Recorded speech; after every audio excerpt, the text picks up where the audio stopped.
So welcome to the EDHE Entrepreneurship Intervarsity Finals for 2021!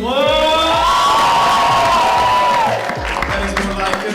Thank you very much. We're about to introduce our finalists right now.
The first day of the EDHE Intervarsity Entrepreneurship Finals was beyond my expectation. I mean, getting to see some of the young entrepreneurs, student entrepreneurs, and the things that they've done, the businesses that they have, even if some of them are still in idea generation, but just to hear how well the concepts sound, how in tune they are with the businesses was really amazing. I really enjoyed the experience. The judges were thorough with their questions and they were very experienced and versed in their various industries.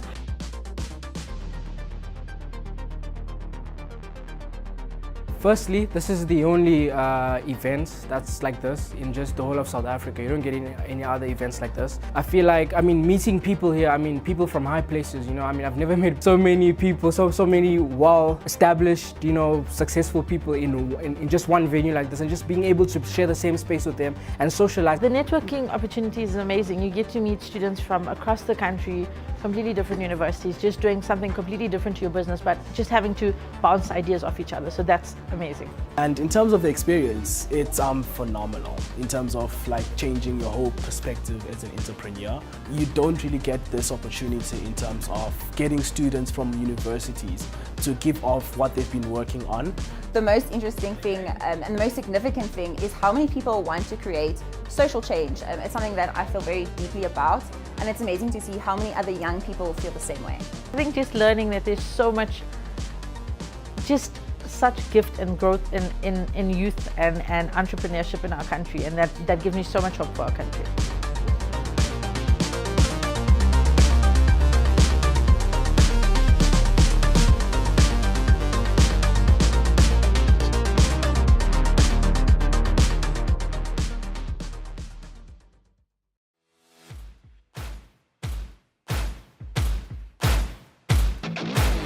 Good morning everyone, my name is Amanda Didiza and I'm at the award ceremony of the EDHE Intervarsity 2021 National Finals.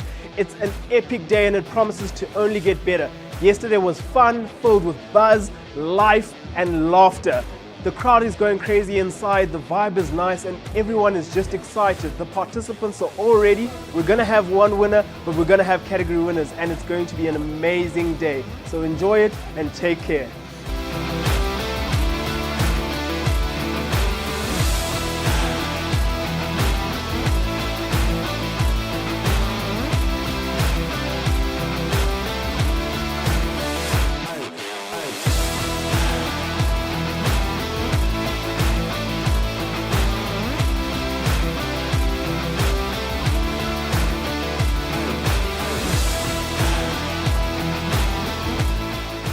Now the overall winner, who is going to walk away with, wait for it, 100,000 Rand. Ladies and gentlemen, please put your hands together for EDHE Masenya from the University of Cape Town, walking away with 100,000 Rand towards her business Go Share. Congratulations, EDHE.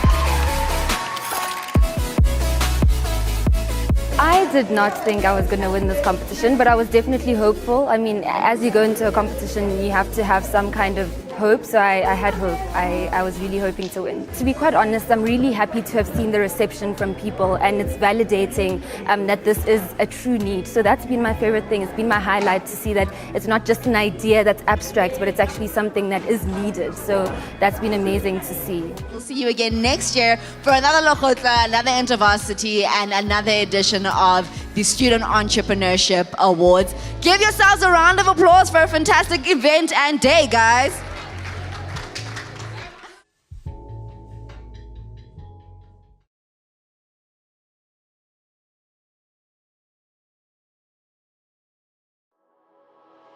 I would like to take this opportunity and thank all my lecturers, and also thank the University of Fort Hare for this wonderful opportunity that they have granted me. For encompassing me with an education. For the great support that they've shown throughout my whole academic years. For giving me this opportunity to be who I wanted to be from a very young age.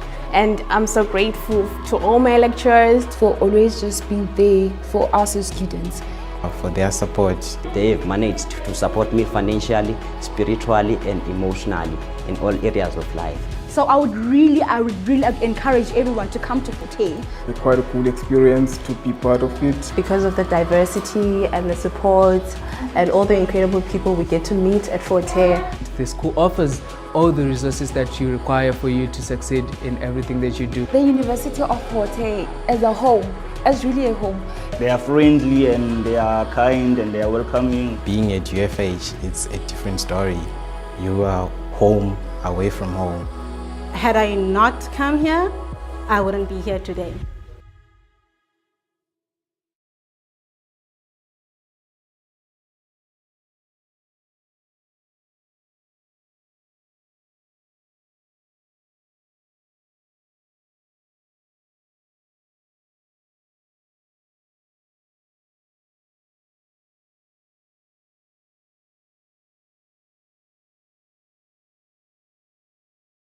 A new era has dawned on the University of Fort Hare. To honor our past and to craft a bright future, we have committed to a decade of renewal. We continue to build the bright future on century-old foundations. Strong governance, a brand new university council, and a compelling future vision. But our real celebration is over our new infrastructure. In 2 years, we built and completed the largest student housing development project in South Africa. An improved and dignified campus life experience is no longer a dream, but a reality for students of University of Fort Hare. These are spaces for our students to live and learn with dignity, where diversity and difference are celebrated. The journey was not only ours.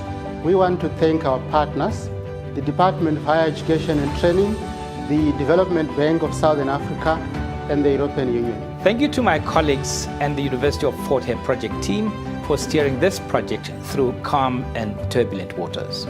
And there's a message from students from all our faculty. Thank you. Dangi. Tatenda. Enkosi. We are moving forward in our decade of renewal.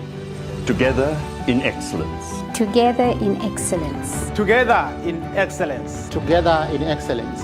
Together in excellence.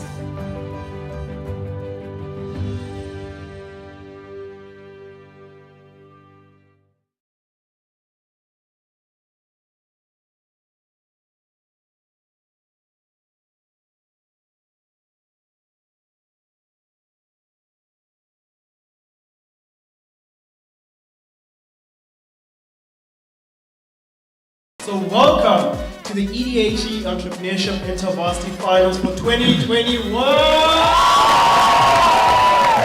That is more like it. Thank you very much. We're about to introduce our finalists right now.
day of the EDHE Intervarsity Entrepreneurship Finals was beyond my expectation.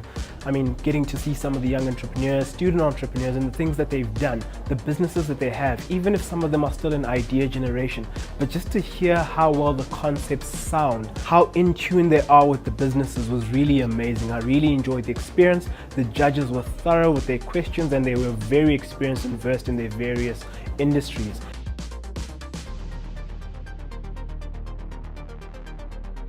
Firstly, this is the only event that's like this in just the whole of South Africa. You don't get any other events like this. I feel like, meeting people here, people from high places, I've never met so many people, so many well-established, successful people in just one venue like this, and just being able to share the same space with them and socialize. The networking opportunity is amazing. You get to meet students from across the country, completely different universities, just doing something completely different to your business, but just having to bounce ideas off each other. So that's amazing. And in terms of the experience, it's phenomenal in terms of like changing your whole perspective as an entrepreneur.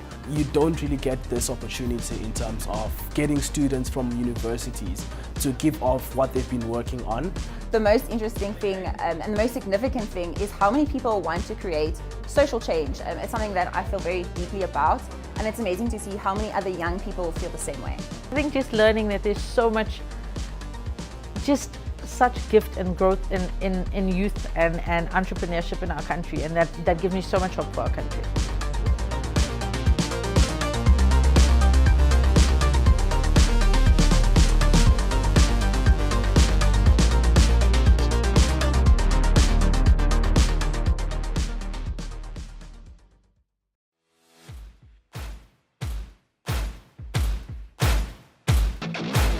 Good morning everyone, my name is EDHE and I'm at the award ceremony of the EDHE Intervarsity 2021 National Finals.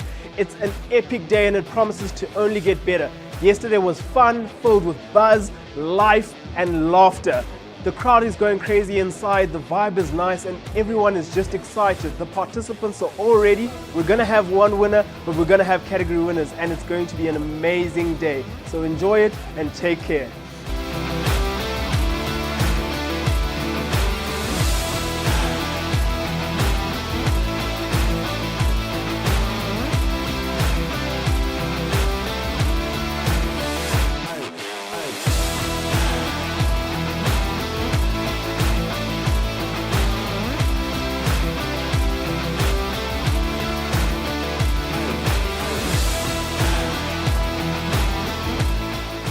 Now the overall winner, who is going to walk away with, wait for it, 100,000 Rand.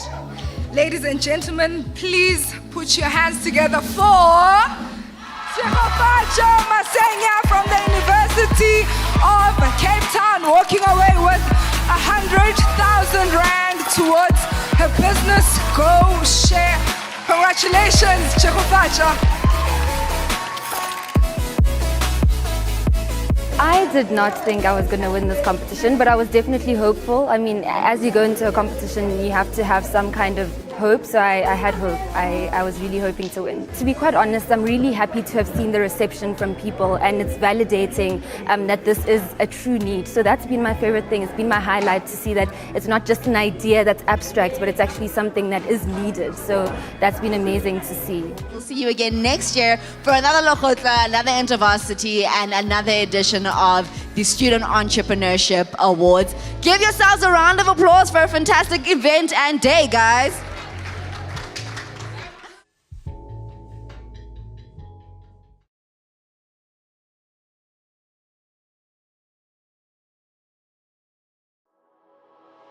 I would like to take this opportunity and thank all my lecturers and also thank the University of Fort Hare for this wonderful opportunity that they've granted me. For encompassing me with an education. For the great support that they've shown throughout my whole academic years. For giving me this opportunity to be who I wanted to be from a very young age. And I'm so grateful to all my lecturers for always just being there for us as students. For their support. They've managed to support me financially, spiritually and emotionally in all areas of life. So I would really encourage everyone to come to Fort Hare. It's quite a cool experience to be part of it. Because of the diversity and the support and all the incredible people we get to meet at Forte. The school offers all the resources that you require for you to succeed in everything that you do. The University of Forte as a home, as really a home. They are friendly and they are kind and they are welcoming. Being at UFH, it's a different story. You are home, away from home. Had I not come here, I wouldn't be here today.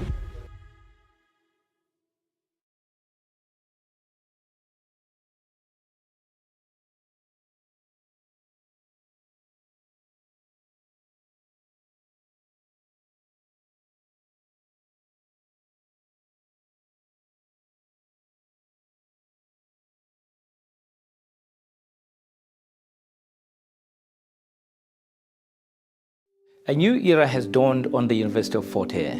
To honor our past and to craft a bright future, we have committed to a decade of renewal.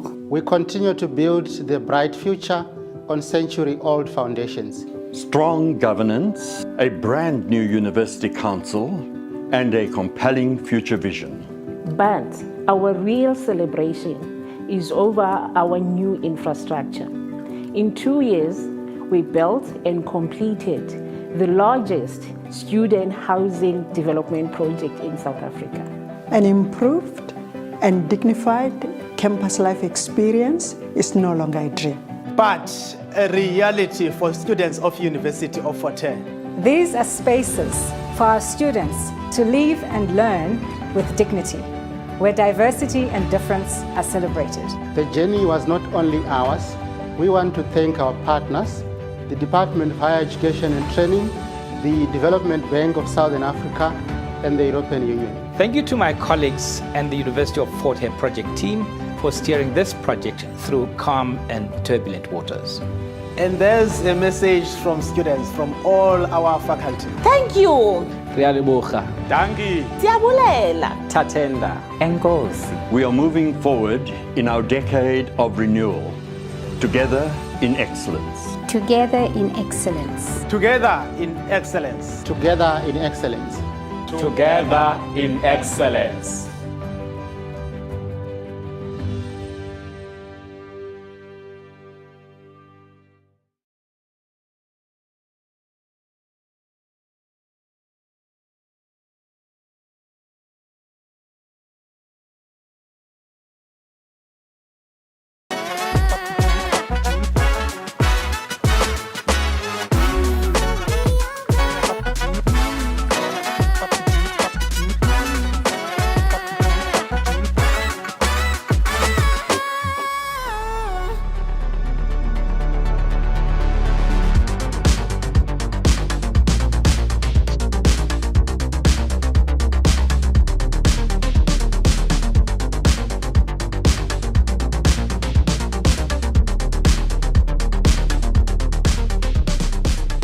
The first day of the EDHE Intervarsity Entrepreneurship Finals was beyond my expectation. I mean, getting to see some of the young entrepreneurs, student entrepreneurs, and the things that they've done, the businesses that they have, even if some of them are still in idea generation, but just to hear how well the concepts sound, how in tune they are with the businesses was really amazing. I really enjoyed the experience. The judges were thorough with their questions and they were very experienced and versed in their various industries.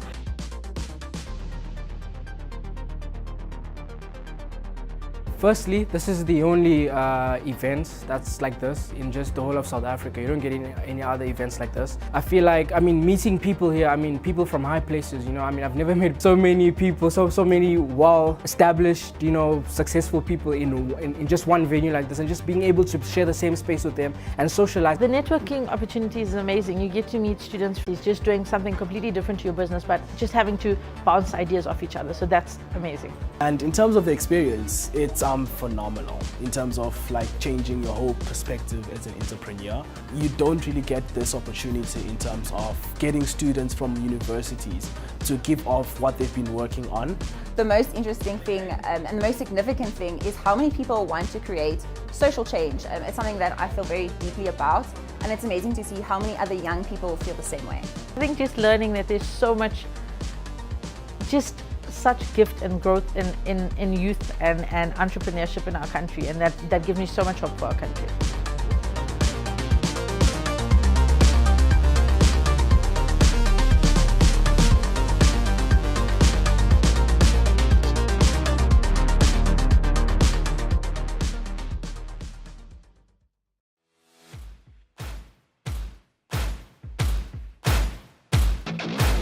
Good morning, everyone. My name is EDHE and I'm at the award ceremony of the EDHE Entrepreneurship 2021 National Finals. It's an epic day and it promises to only get better. Yesterday was fun, filled with buzz, life, and laughter. The crowd is going crazy inside, the vibe is nice, and everyone is just excited. The participants are all ready. We're going to have one winner, but we're going to have category winners, and it's going to be an amazing day. So enjoy it and take care.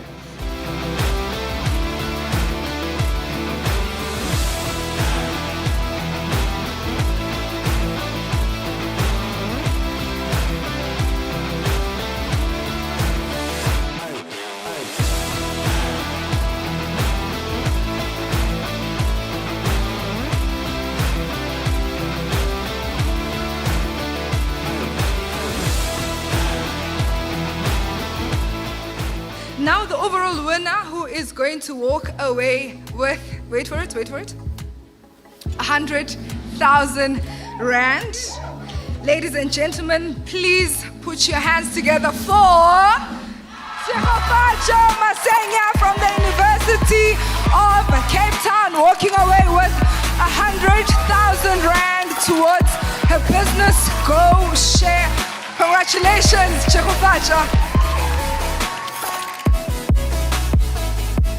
I did not think I was going to win this competition, but I was definitely hopeful. I mean, as you go into a competition, you have to have some kind of hope, so I had hope. I was really hoping to win. To be quite honest, I'm really happy to have seen the reception from people, and it's validating that this is a true need. So that's been my favorite thing. It's been my highlight to see that it's not just an idea that's abstract, but it's actually something that is needed. So that's been amazing to see. We'll see you again next year for another Lokotla, another Intervarsity, and another edition of the Student Entrepreneurship Awards. Give yourselves a round of applause for a fantastic event and day, guys.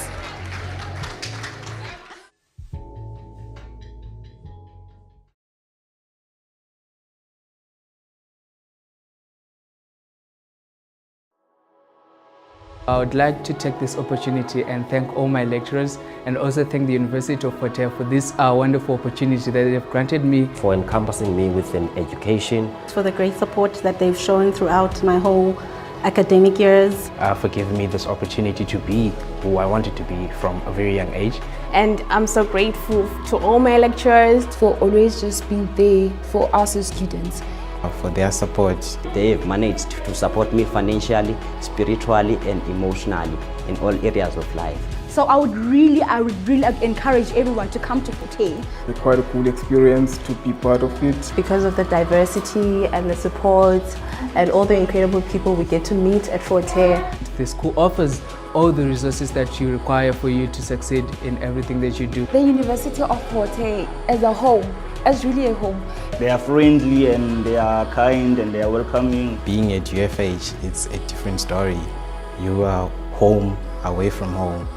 Had I not come here, I wouldn't be here today.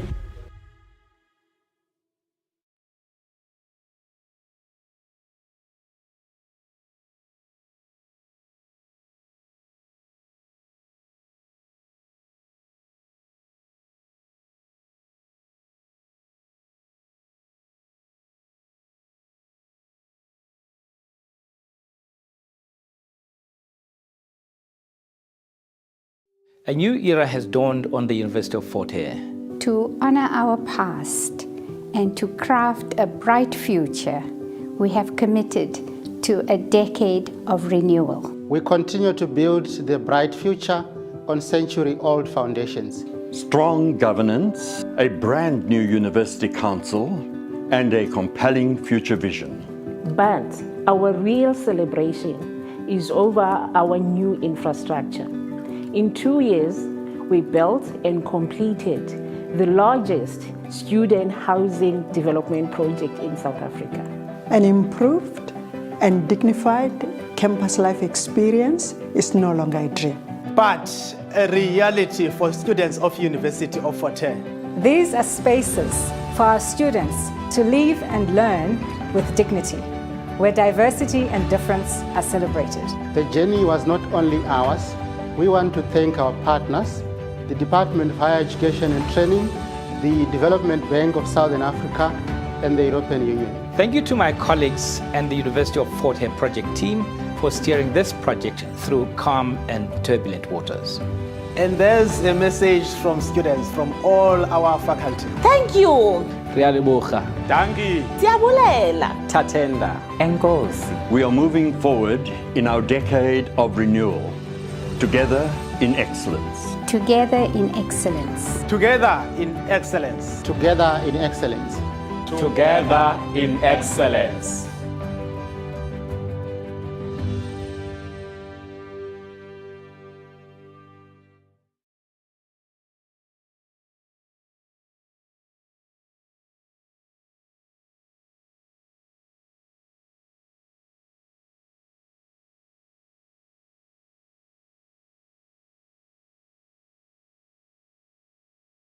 So welcome to the EDHE Entrepreneurship Intervarsity Finals for 2021. That is more like it. Thank you very much. We're about to introduce our finalists right now.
The first day of the EDHE Intervarsity Entrepreneurship Finals was beyond my expectation.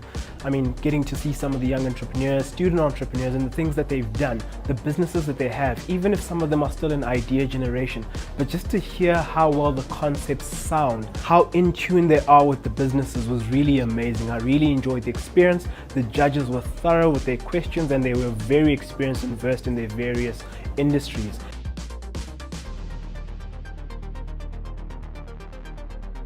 Firstly, this is the only event that's like this in just the whole of South Africa. You don't get any other events like this. I feel like, I mean, meeting people here, I mean, people from high places, you know, I mean, I've never met so many people, so many well-established, you know, successful people in just one venue like this, and just being able to share the same space with them and socialize. The networking opportunity is amazing. You get to meet students from across the country, completely different universities, just doing something completely different to your business, but just having to bounce ideas off each other. So that's amazing. And in terms of the experience, it's phenomenal in terms of like changing your whole perspective as an entrepreneur. You don't really get this opportunity in terms of getting students from universities to give off what they've been working on. The most interesting thing and the most significant thing is how many people want to create social change. It's something that I feel very deeply about, and it's amazing to see how many other young people feel the same way. I think just learning that there's so much, just such gift and growth in youth and entrepreneurship in our country, and that gives me so much hope for our country.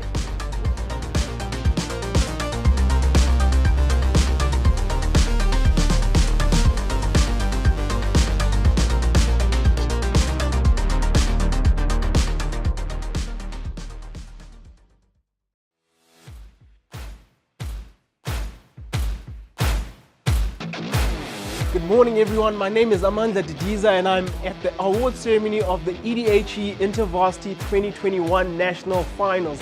It's an epic day and it promises to only get better. Yesterday was fun, filled with buzz, life and laughter. The crowd is going crazy inside, the vibe is nice and everyone is just excited. The participants are all ready. We're going to have one winner, but we're going to have category winners and it's going to be an amazing day. So enjoy it and take care.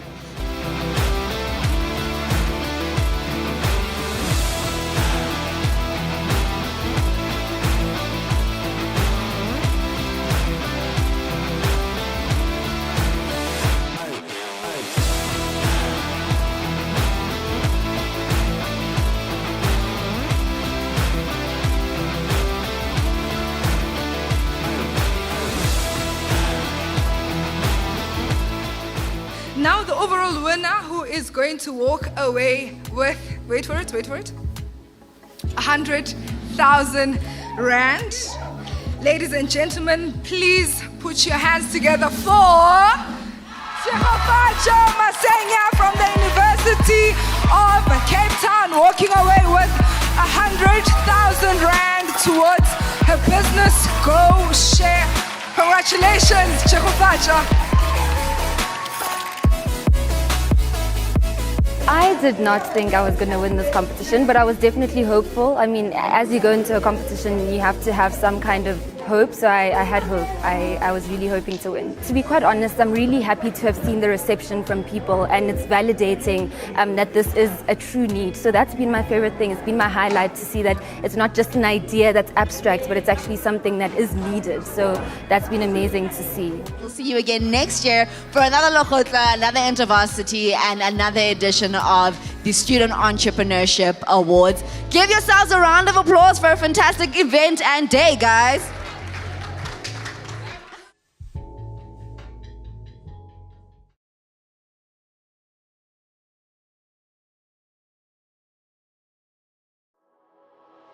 I would like to take this opportunity and thank all my lecturers, and also thank the University of Fort Hare for this wonderful opportunity that they've granted me. For encompassing me with an education. For the great support that they've shown throughout my whole academic years. For giving me this opportunity to be who I wanted to be from a very young age.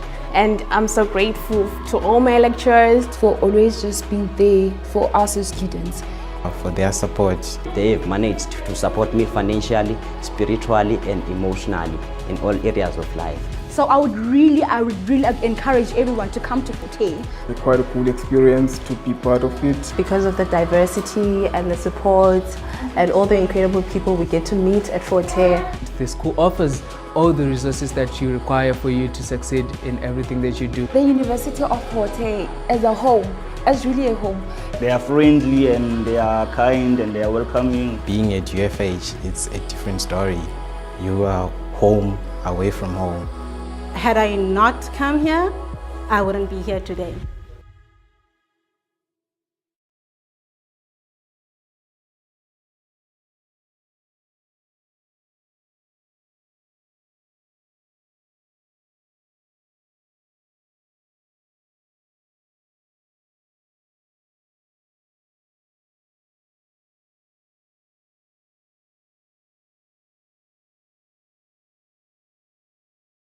A new era has dawned on the University of Fort Hare.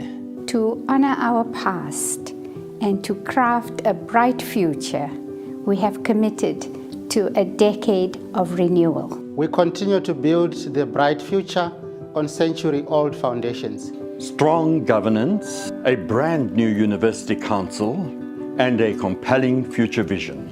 But our real celebration is over our new infrastructure. In 2 years, we built and completed the largest student housing development project in South Africa. An improved and dignified campus life experience is no longer a dream, but a reality for students of University of Fort Hare. These are spaces for our students to live and learn with dignity, where diversity and difference are celebrated. The journey was not only ours.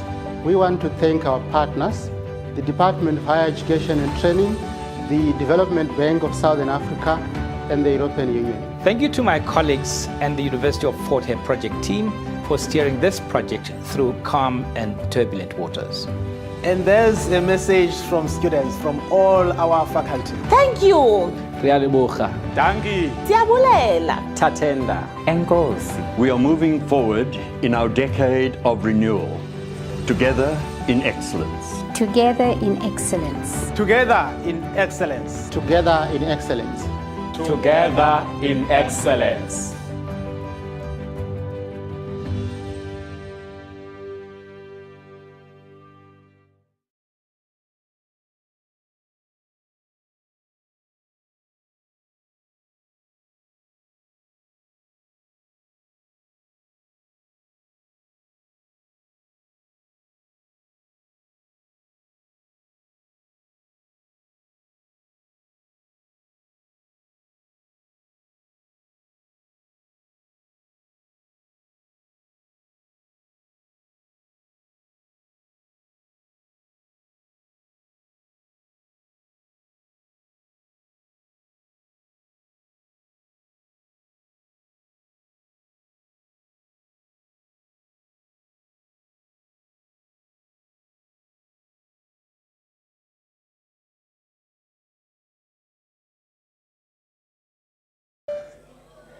Dumelang, Abseni, Kimategwara, Hoimor.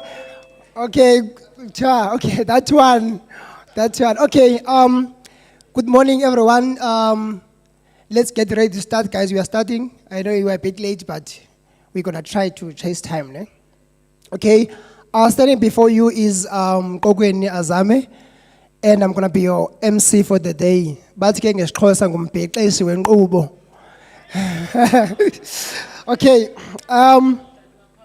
yes, okay. I think University of Fort Hare is honored to be hosting this Student Entrepreneurship Intervarsity Eastern Cape Rounds 2022, especially because that the university has embarked on a project called A Decade of Renewal, where the aim is to renew and rejuvenate all the university processes and operations. So I think this one is a good move as we are in that process of Decade of Renewal. Okay,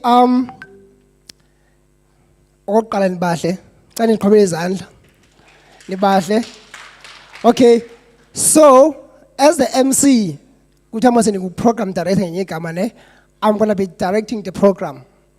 So ground rules, you're going to do what I'm going to be doing. If I'm crying, you're going to cry. If I'm sleeping, we are sleeping. If we need to come on, are we together? Okay, so please get energetic, but for now, the energetic, please, down. Participant, can I see you? Where are you, participant? By show of hands, can I see participant? Okay, ni right, got it? Ni right, aren't you nervous? Okay, so in different cool man, all right. So we're gonna start the program. Before we start, I just want to say one thing. I know we are here, we are different universities, right? And representing our respective universities. But at the end of the day, we are one. I just want to remind you that we are Eastern Cape. So, I know maybe we might have like abantu vibe kakhulu mhlambe base who's, for instance. I'm not saying you have a vibe. Singane vibe base who's spend vibe kanye forte. Fumanisa mhlambe kanye maybe when university, as called that vibe, but please let's maspavelana sonke man, so that we can give each other like that power. Because the people that we're gonna have after all this, they're gonna represent our province. So we need to rally behind them as well. Ne? Okay, without any further waste of time, I think we're gonna start. Remember, today it's our day 2. We started yesterday. It's our day 2 of Entrepreneurship Intervarsity 2022 Eastern Cape Regional Rounds. So yesterday we covered two, which is the first one, i.e. innovative ideas, second one being existing ideas, tech. Today we're gonna do 3 and 4. The first one for today, which is number 3, is gonna be existing ideas, social impact, and the last one will be existing ideas, general, right? Okay. So I think there is that part whereby Mr. Sandil is going to tell us about ground rules and stuff. So I'm going to leave that to him. So to open, I'm going to welcome on stage someone who is a student entrepreneurship coordinator at Waterloo University to come and welcome us. And I'm asking the welcoming address. And that is none other than Miss Kanyisile Blai. Can you give her a big round of applause as she comes? Over to you.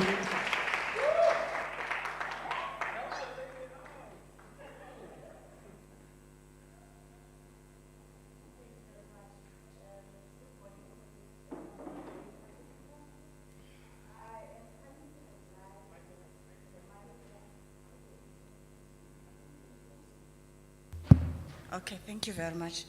Good morning once more. I'm Kanyisile Blai, coming from Waterloo University.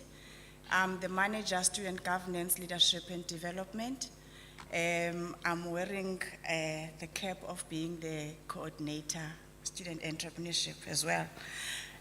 Mine is very short and sweet to say to you, take off your jackets, take off your shoes, sit back, relax, and enjoy the presentations that will be tabled here by our young entrepreneurs. I know some of us, this is our first time to be here to do this thing that is called pitching. To our participants, this is an opportunity of a lifetime. Grab it with both of your hands, and many doors will open up for you. My colleague Tobeka yesterday thanked in her welcoming speech the pioneers behind the coordination of this wonderful program. Nam ke njengantombi yomXhosa ndithi ndoleka umsundulo. Dr. Nora Clark and your team, I am welcoming you in absentia. I know some of your team members are watching and are with us in the virtual space. I welcome you on behalf of the Eastern Cape team. To the coordinators from various institutions, I know it's not easy for us to bring these youngsters up to this level. Well done, and I wish you could stand so that I can see you, even the world can see. All the coordinators in entrepreneurship, can I see you? Can you wave?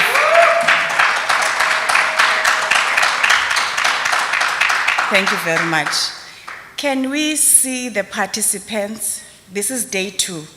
If the ones that showcased their business ideas are here yesterday, can we also see them as they are joined by the day 2 participants? All of you, can we see you? Stand up. We are welcoming you. Loosen up. Thank you very much. I know entrepreneurship is starting to be a buzzword in our country, and we are trying to make entrepreneurship to be fashionable in the university sector or in the higher education space, and hence we are here today. And I am hoping that as youngsters, we will make this impactful and touch even the lives of the people that we live with in our communities. With entrepreneurship, we can change many barriers that are facing the country. So big up to you who have endured the pain of being grilled from the internal rounds up to this level.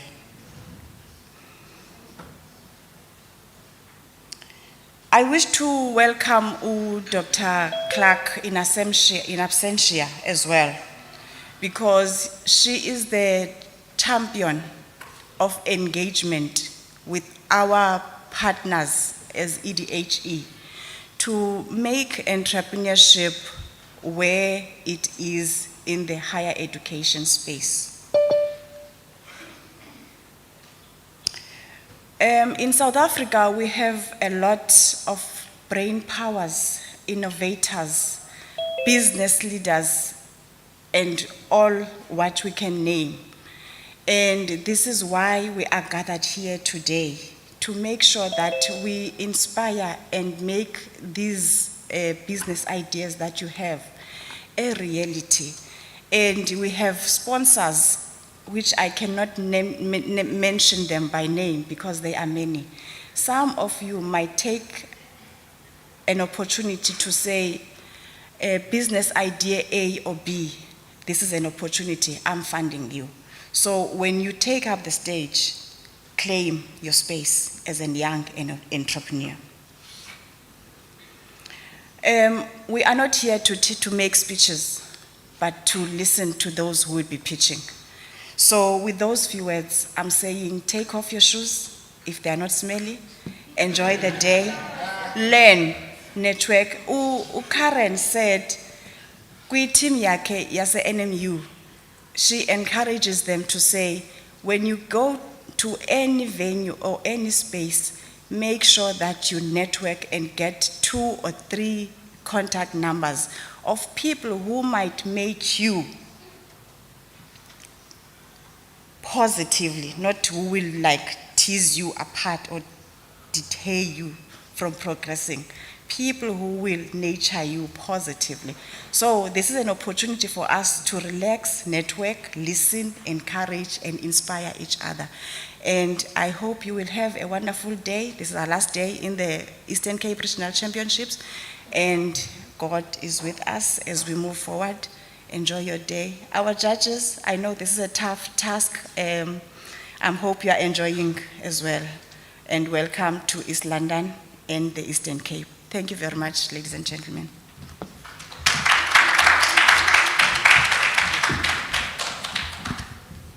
Engathi niziphethe. Who said you must clap? No, I'm just asking, who said you must clap? Because I say you do what I'm doing and what I say you must do. Can you please clap? Thank you so much. Thank you so much, Ms. Kanyisile Bly, for those words of welcome. I think in about 10 single at least. Can you breathe in, guys? Jay, breathe in. Now, just in a style. Okay. I'm going to come from 3, 2, and 1. Okay, 3, 2, 1, let's go. Out. Not out, but out. Okay, yeah. I think in this Osabensa Namden, boring at you know you're going to be a good audience. Okay, thank you so much once again. Now, okay, before we move to the next speaker, just to know and inform you that we are live on Facebook and on YouTube. So if you've got someone that you know, maybe that you can send and share the link to, maybe at home, your friend, your partner, your relative, your whatsoever, especially to the participants, because when you are presenting here, they're going to be watching you. So you might want to be watched by other people. So please just share the link and tell them to go live with us on Facebook. We are at EDHE Student Entrepreneurship. And on YouTube, it's EDHE Entrepreneurship Intervarsity 2022 Eastern Cape Regional Rounds. Okay? Please, when you are watching us, be it on Facebook or YouTube, you can comment and use our slogans and hashtags. We say hashtag moves the market, hashtag EDHD, hashtag student entrepreneurship, and hashtag Eastern Cape Intervarsity 2022. Okay, now on stage, I'm going to welcome someone who is a senior student engagement officer from EDHE to come and just give us an overview of EDHE Entrepreneurship Intervarsity. And I'm going to ask also just to club the 2 items, the following one, which is rules and running order. Can you just club those 2 because it's the same person? And ladies and gentlemen, please join our hands together and help me welcome on stage Mr. Sandile Chabalala. Please help me welcome Sandile Chabalala. Over to you, sir. Thank you so much, MC, colleagues, student entrepreneurs, student entrepreneurship coordinators. Thank you so much for joining us once again on our second day of the EDHE Entrepreneurship Intervarsity Eastern Cape Regional Rounds. This is the last and the final day. We are announcing our winners on Friday at 2 o'clock on Zoom. We will share the link and invite. But without wasting a lot of time, I just want to invite my colleagues that are joining us on Zoom from EDHE. I had Ms. Kanyisile when she was just greeting everybody. So I've asked Gary, who is our incredible production. Can I give him a title just for today? He is our production director. Just for this event. He is our production director. He will just show them on screen as they wave and greet us. And then I'll just continue with, yes, please, colleagues, if you are with us online, please do open your mic, your videos. We just want to see you wave. Yes, here they are, Hello, EDHE. Thank you so much. So I'll just go through my presentation and I give overview so that each and everybody who was not with us yesterday can really see and get more information about the Intervarsity. Thank you. So before I go through the overview of the EDHE Entrepreneurship Intervarsity, I just want to touch a little bit on EDHE. So EDHE, or EDHE, stands for Entrepreneurship Development in Higher Education. So our main focus areas are firstly to equip every student for economic participation through entrepreneurial activities with an emphasis on student women. And then we want to support academics and support professionals to develop entrepreneurship through teaching, learning, and research across disciplines. And then lastly is to support universities as entrepreneurial and innovative ecosystems, which includes relevant policy development. Now, what do we do at EDHE to encourage student entrepreneurship? We have EDHE communities of practice, which are the routes into universities. We have COP, or Community of Practice for Entrepreneurial Universities. We have Community of Practice for Entrepreneurship Learning and Teaching. We have Community of Practice for Entrepreneurship Research. We have Community of Practice for Student Entrepreneurship. We yes, Karen. So Ms. Karen is one of, she is the Deputy Chairperson for Student Entrepreneurship, Community of Practice for Student Entrepreneurship. Thank you for joining us today. National, yes.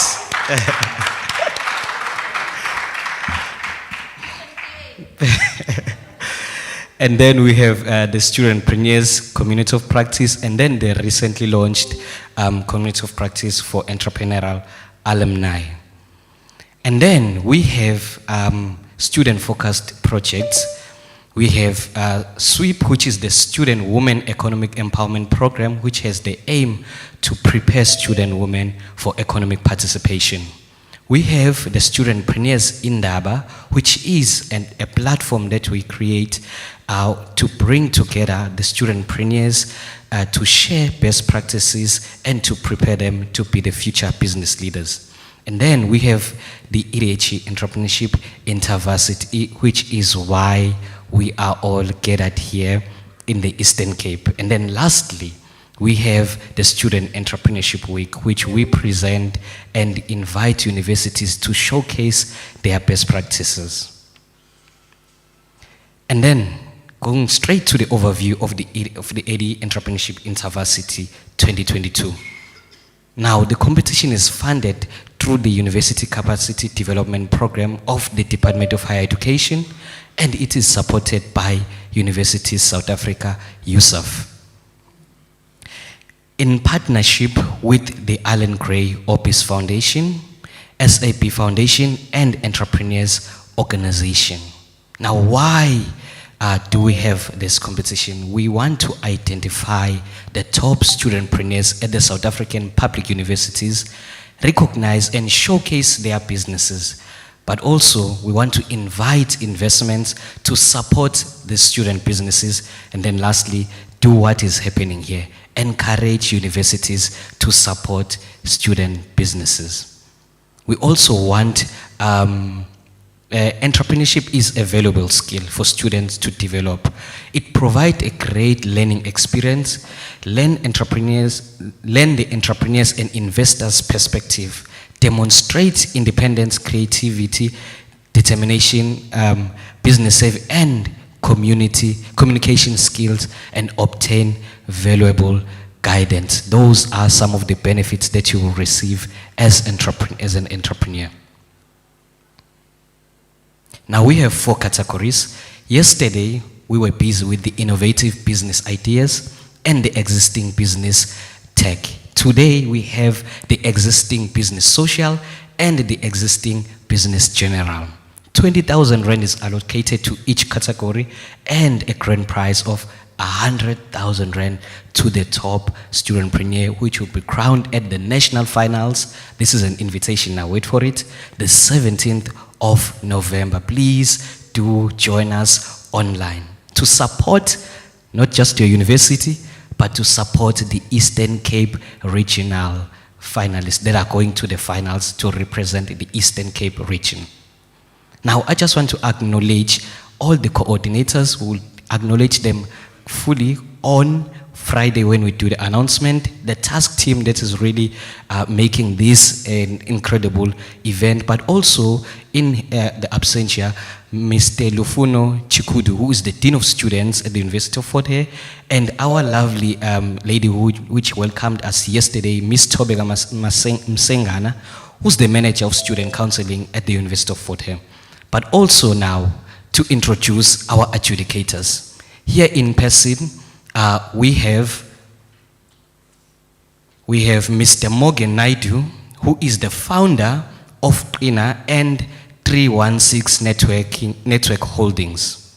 We have also Ms. Itumele Nglamini, who is the Social Innovation Specialist at SAP Foundation. Online, we have Mr. Skalkini, who is the founder of Positive Earth. And then lastly, we have online Mr. Mbuso Ngobo, who's the co-founder of Peace Acumen. Please clap hands for our judges. Now, just to give a brief history of where we are coming from, the purpose is to encourage you to make it, to climb your ladder as well. The first annual EDHE Entrepreneurship Intervarsity in 2019, we had the Student Premier of the Year in 2019, Mr. Mvelo, who was from the University of Cape Town, and his business name was Zayo. The second annual EDHE Entrepreneurship Intervarsity 2020, we had the Student Premier of the Year 2020, Mr. Promise Nyalungu, who was from the University of Venda with True Arts Entertainment. And then last year, the third annual EDHE Entrepreneurship Intervarsity 2021, the Student Premier of the Year 2021, Ms. Jehovato Masenya from the University of Cape Town with business name GoShare. Ladies and gentlemen, I don't know who is the 2022 Student Premier of the Year, and I suspect it would be from this house.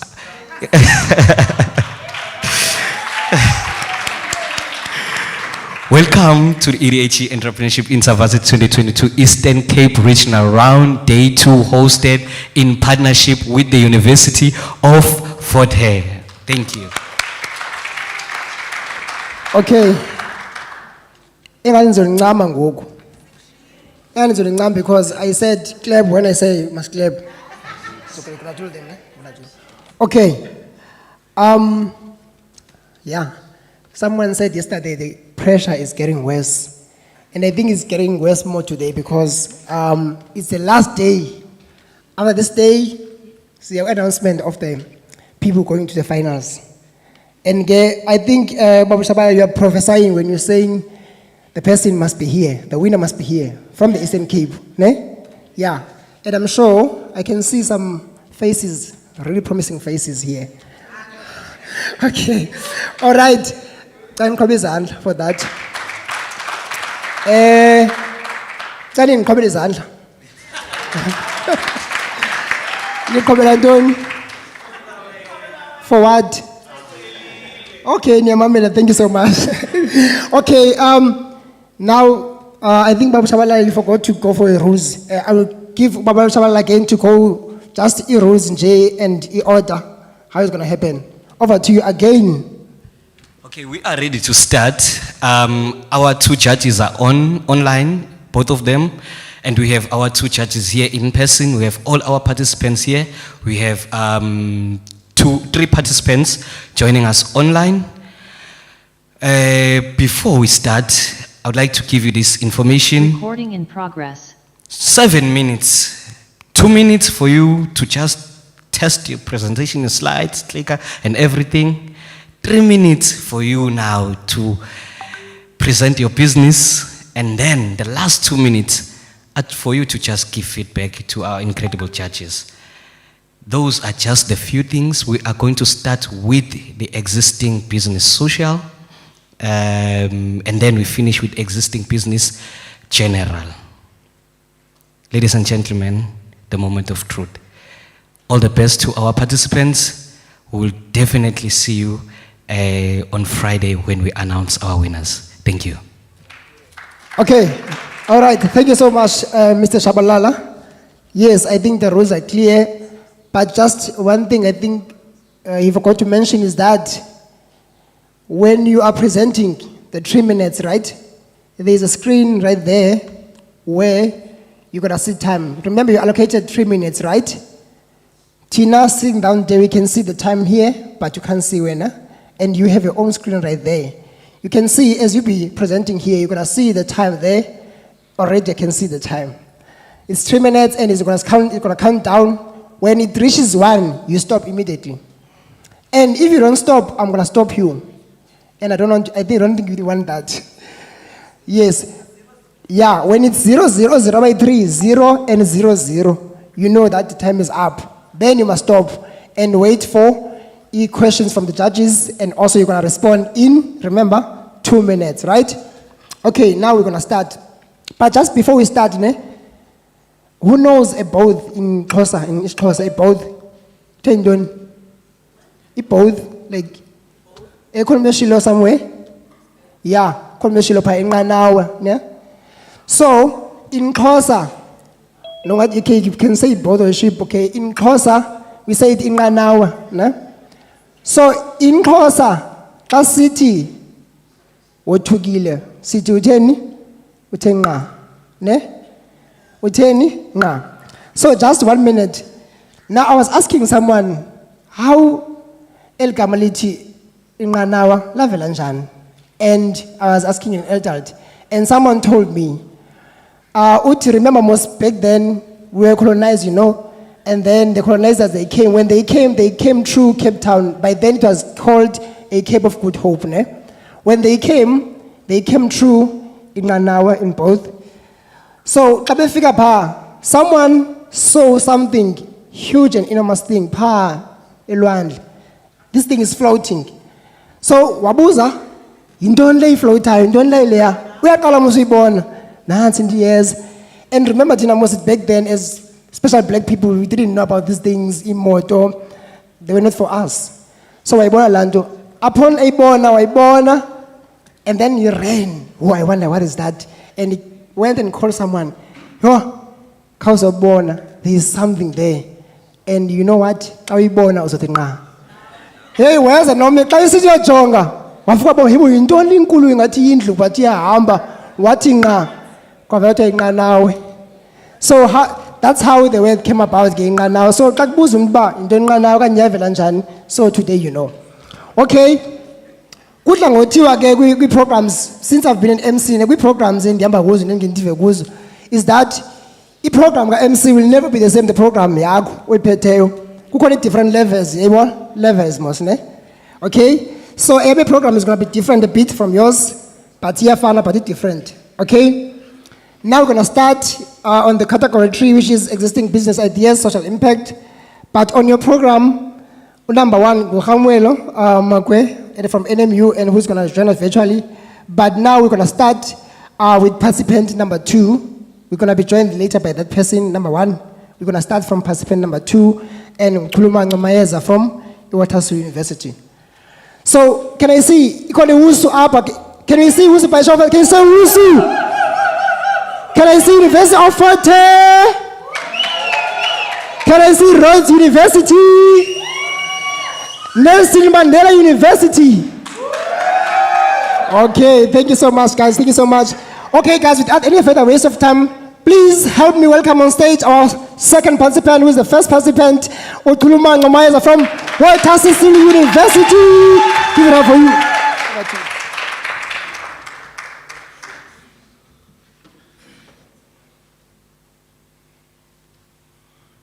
Slides.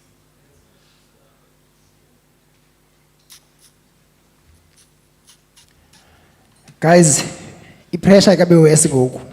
Ningoyiki. Ningoyiki. Just cool down. You got this. You got this. Yeah.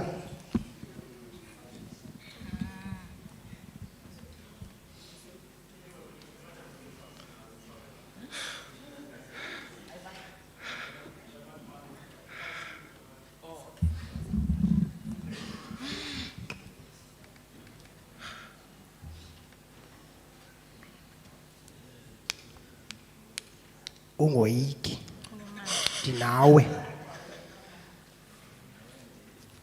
Lithi ilizwi leBhayibhile ndinawe imihla yonke. Ah, my God. Ah, my God. My God.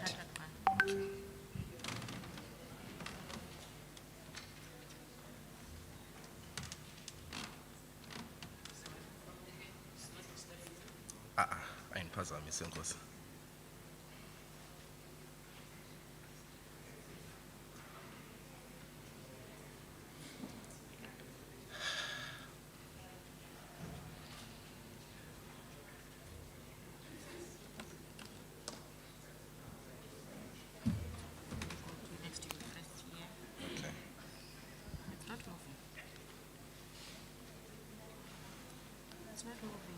Siyeza nakuwe xa singakafiki. Siyeza nakuwe. Isho into kaRhulumente slogan kuthiwa xa singakafiki kuwe nakuwe siyeza. But be right ngohlobo uyibeke ngalo. Okay, no, it's fine. Cela ungayichukumisa. Cela ungayichukumisa. Thank you.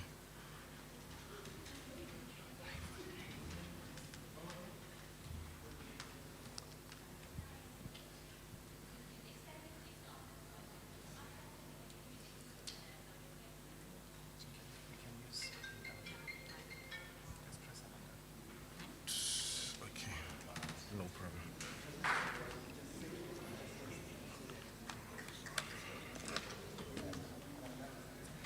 Okay, just a reminder again to the participants.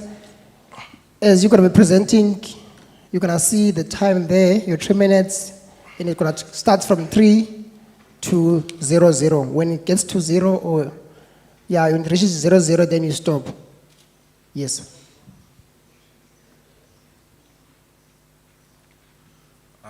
Okay.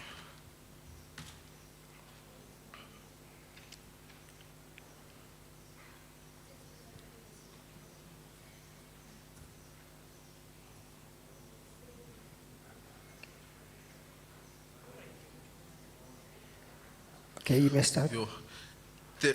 The reason why we get that here today is because of 3 problems which we have identified in our communities. Firstly, it is the current general lack of resources such as your computers and internet access. Secondly, it is because of the currently high fees that we're faced with in terms of our internet time providing places. And thirdly, it is the currently high university application fees that grade 12 learners are currently faced with. Now, as proposed solutions towards the above mentioned problems, firstly, we assist grade 12 learners with their applications to any 4 universities of the learner's choice together with any 2 sources of funding, which is NSFAS and any other alternative source of the learner's choice for an amount of 80 rands as a once-off payment. Secondly, we provide grade 10 to grade 12 learner support during the course of the year in the form of tutorials for an amount of 160 rands for any 4 subjects of the learner's choice. Thirdly, we subsidize the grade 12 learners' university application fees to a certain degree. Now, in terms of how one can be able to contact us, firstly, you can be able to call us, or you can even able to WhatsApp us on 079-210-1908, and one of our well-trained staff members is going to be able to assist you,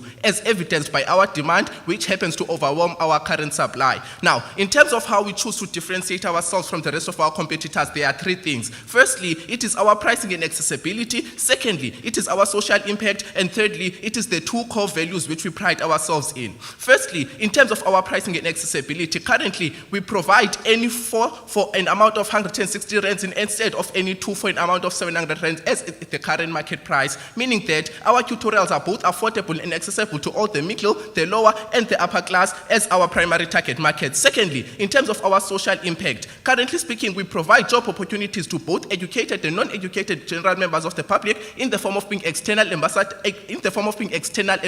under the company. Secondly, we provide an opportunity to any 2 grade 12 learners per school to be able to be breadwinners at their home while still being at school in the form of being internal ambassadors under the company in terms of the company marketing structure and business model. Thirdly, we prevent the grade 12 learner university inaccessibility and financial exclusion through our university application fee subsidies as stated. Now, as typical and cliche as this may sound, but a timely and quality service is what we pride ourselves in. A timely service in the sense that the turnover time for each grade 12 learner's university applications is a period of a week, failing which the learner gets all their applications done for free. Secondly speaking, in terms of our quality, our promise is a minimum of a bachelor's pass, failing which the learner will get all their money back guaranteed. With that, due to time constraints, unfortunately, that is all we have time for. But hopefully, our fellow adjudicators are going to be able to provide us with enough time so as to be able to respond to the question of our ask. With that being said, with early applications, the earlier, the better. Meet the team. With that, I thank you. Wow, can you give him a big round of applause? Okay, just stand. Okay, we're gonna give 2 minutes for engagement and questions between judges and you. Judges, any questions for Tulumango? Okay, let's start online. Online judges, any questions for Tulumango?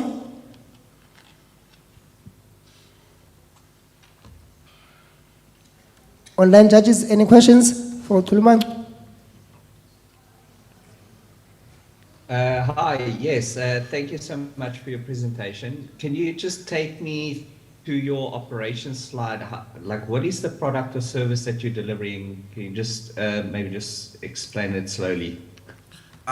Thank you. Firstly, we assist grade 12 learners with application for admission to tertiary institutions, to any 4 universities of the learner's choice, together with any 2 sources of funding, which is NSFAS and any other alternative source of the learner's choice. Secondly, we provide grade 10 to grade 12 learner support during the course of the year in the form of tutorials. Thirdly, we subsidize the grade 12 learners' university application fees to a certain degree. Now, in terms of the learners, when the learner has heard of what we are providing, the learner is going to call or WhatsApp text us on 079-210-1908. Sorry, I just want to stop you. Sorry, you're not answering my question. I want to understand, where are you in operations? What have you done so far? How many students have you helped? Oh, I understand. Thank you. As stated, currently speaking, the unfortunate part is that our demand currently overwhelms our supply, in the sense that we are currently based at Amtata. At Amtata, there are schools that we have already assisted and already have worked at over the years, from the year 2018, 2019, 2020, 2021, in terms of schools such as your Holy Cross High School, St. Jude's, St. Martin's, St. John's College, Zingisa. The list is endless, but the unfortunate part is that due to our rudimentary capacity and or due to the lack of funding, we were not able to serve each and every learner that asked for assistance from us, but we are currently based at Amtata, and it's the schools at Amtata. Hi. Please give us actual numbers, actual figures. In terms of the learners that we've already been able to assist, the unfortunate part is that we have rudimentary database skill keeping because we do not have a computer and or a software to say this is where we keep the actual learners that we've already been able to assist. But what we do is that year in, year out, we are able to say, okay, we have assisted and or we have worked with a certain and or a particular school, but we do not have a database because we don't have the current financial means so as to be able to keep such. We lack the necessary resources. Okay. I think question got. Sorry? Yeah, I think it's time up, if I can see you. But you had a question, you can just come quickly. Okay, good to go. Okay, thank you so much for your presentation. Can you give him a big round of applause?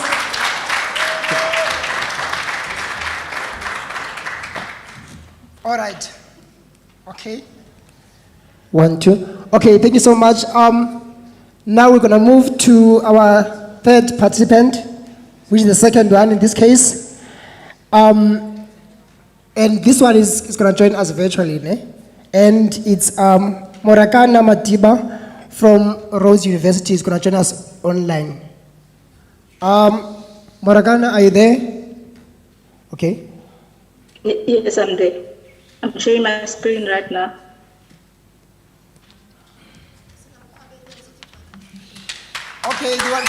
Okay, you want to clap for her? Okay, yes, you can see you. Yes, good. Okay, I think, Morakana, I think you got the rules very clear that you have got 3 minutes of presentation and 2 minutes of engagement. Can I interrupt there? I can't see the 3 minutes one. Where do I get? When you're showing a screen, I don't think that I'll see the 3 minutes. But it's fine. I'll try my best. You let me know when to start on that side. Okay. Yes, I can see it now. Yes, okay, that's great. And your time starts now. Thank you very much. We are Uhunu Career Guidance and Learning, and Uhunu translates into Ubuntu. And what we do is social and learning.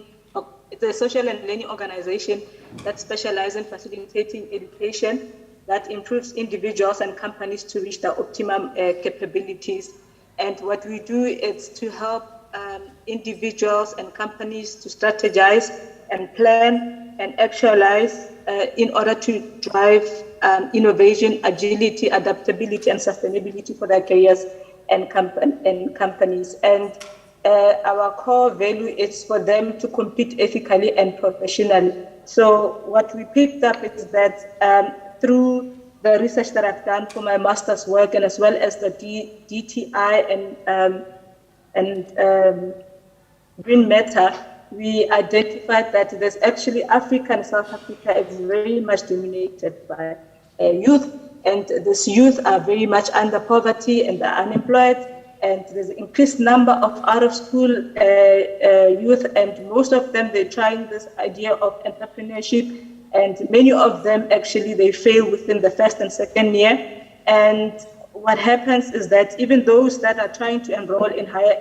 educations, they still don't know what careers to follow, and that is a problem. And many of them, they do not have jobs. And what we are trying to encourage is for young people to decide the kind of education that they must do for themselves. And what we're trying to do, we do strategic planning consultation, we do career exhibitions, we help businesses with business proposals, we help postgraduate students with research proposal writing, and we also do research on skills tracer studies in supply chain of skills in industries. And our target, obviously, is young people, individual young people and young business owners, and as well as the SMMEs, and as well as these companies, as, for example, like a BBCBE, which is one of the big businesses that are almost in the same line as AfriForum. And what we do, the finances looks like this much, and then our product overview is that we give a holistic approach to career pathways and business model, and these are some of the accolades that we have acquired over time. And as we speak, next year, May, we're going to Michigan State University to create a model for skills development, and this is the team that I'm working with, and this is where you can find us. Thank you. Okay, thank you so much. Thank you so much. I'm going to give over to our judges to ask questions. Ms. Itumeleng. Thank you for that presentation. I'm just wondering, which demographic are you focusing on? Because assuming that you are focusing on low-income groups, how are you sustaining your operations? Yes, I think that's the reason why we try to diversify our business. So in most cases, we do career exhibitions, and in career exhibitions, what we do, we find we charge exhibitors to exhibit, and as well as students or learners to pay some little fee, 20 rands, and we also find we do strategic planning, and which is that much, 25,000 rand for days, and we help proposal writing for postgrad students, 300 rands per hour. I don't know if I did reply to your question. And we're not only looking at initially we were looking at the disadvantaged communities, but then we had some hurdles there, and then now we're expanding to even middle class spaces. And currently, the schools that we worked with was in Mpumalanga, and before the COVID, we were expanding into Soweto and Rustenburg. Sorry, how are you delivering on this, on your product and service? Do you physically go into the schools? Yeah. Yes, that's and I'm in academic space, and as well as in business. So the network is very huge on my side, and even my team. Their network is very huge, so it's word of mouth, and then as well as Facebook. And then we are also connected to the SPEC platform. They call it Activate Leadership. It works with young people, the program for young people across South Africa. So it's easy for us to find people there or to find clients. And having to work with BBCBE, it works with organizations of young people. So that's why we get business as well. Okay. Thank you so much. Can you please again give her a big round of applause? Okay, thank you so much. We are moving with a helicopter speed, rather a jet, let's say a jet speed, yeah. We are moving with a jet speed. Okay, now we're going to the next participant, and that is Ubenati Makiela from the University of Fort Hare. Okay. All right. I think Kamon is already ready. Kamon, Benat, can you please take you after this? Okay. Sorry. So we should have started with him, and now he's ready. So let's please. Can you please fix your camera? Can you please flip it a bit? Yes. Yeah, that's much better. Okay. Can you please back a little bit? Oh, it's fine. Yeah. Okay, I think that's better. I think that we can work with that. Okay. Can you please upload your presentation? Yeah, I'll forward it. So you're supposed to upload it for me there.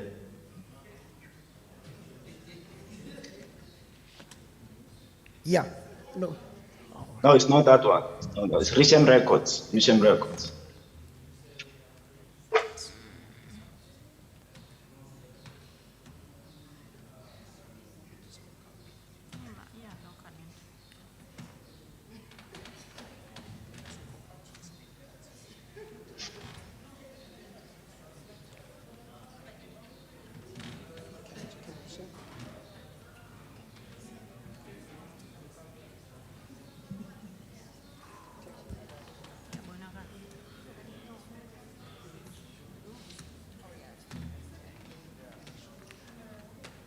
No, I can't see it. See from the side. Can you see now? No. I still can't see it. Can you guys see it? Okay, you can see. Okay, your time starts now. You can go on. I can't see the presentation.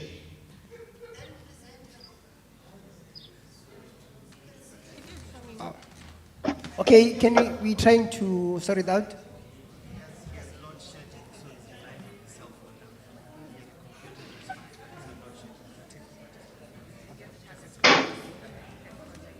Okay,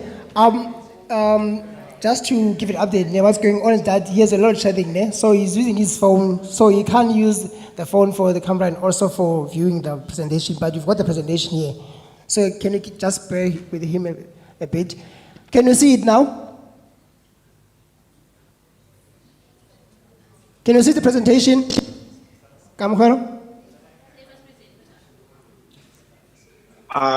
Let me turn on switch. Sorry? Yeah, I can see it now. You can see it now, now, Can you give right? me control? Is it possible to give me control? Unfortunately, we cannot. Yeah, you just gotta see, then you're gonna say next slide. Someone is gonna control it for you. You're gonna say next slide, then the person is gonna. Yeah, I can see. Gonna give him a big round of applause. Shoot.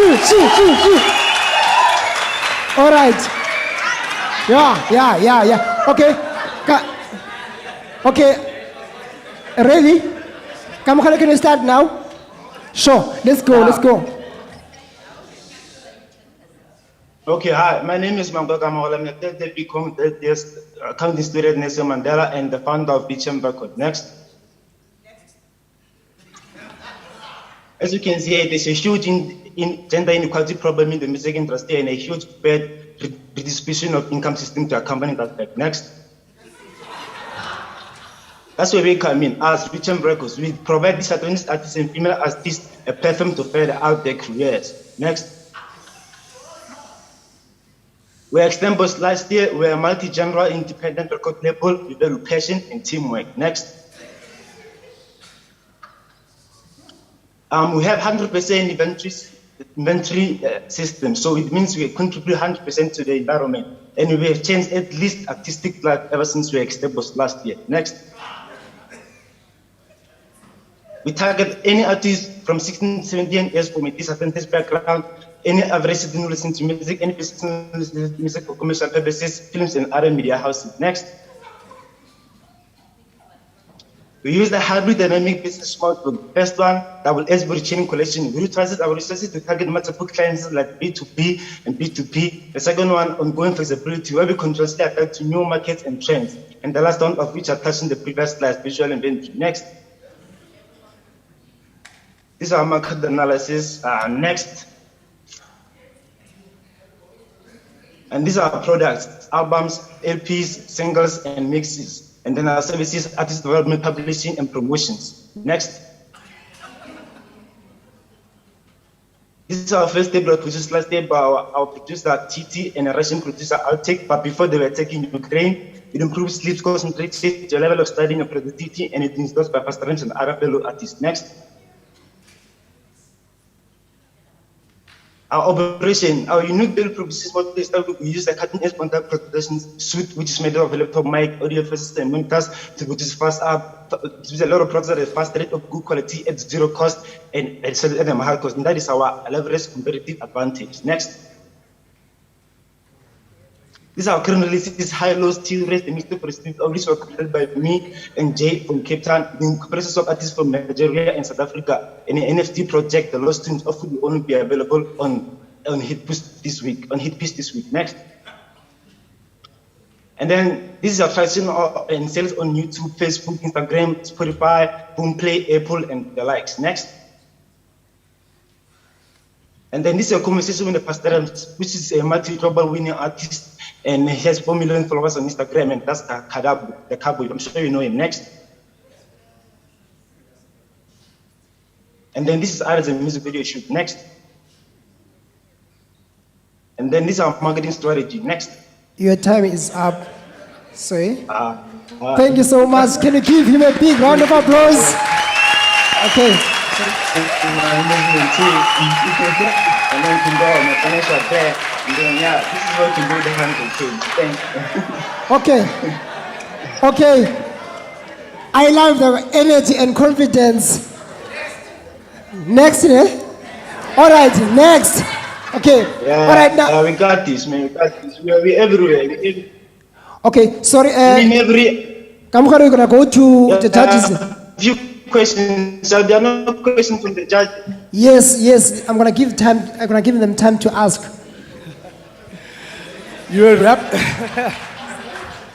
rapping like Eminem, and you still didn't finish your presentation. Yes, but yeah, load shedding is out now, so. No, it's fine. Hopefully you can hear me. Yeah, I just want to know your numbers. Are you currently making revenue off this? Sorry, I didn't get your slide. It went too quickly. I just saw that you had 150,000 views or something on YouTube. Yeah. Can you just take me through your numbers if you're currently existing? Yeah. Let's just show on our traction in sales. Ever since we were established last year, I was able to grow TT, my main artist, YouTube account from 0 to 1.25, 1.35 somewhere there, subscribers in 3 months. And we have over 40K views on YouTube, which is revenue actually. They pay us, so we get paid in royalties, but we don't receive them now, because we still have to go through a lot of people. That's why we have events and we have other NFTs. That's also our other revenue stream. Okay, and what is the impact on the female perspective? Because that's the target market and your social impact. I'm glad you asked them. So this year we're able to send our mobile kit that I established there. We're able to send one in from an artist to a student in NMU, actually a girl. Star. Her name is Star. I have two beautiful ladies named Star. My artist. One is a poet. One is an R&B artist.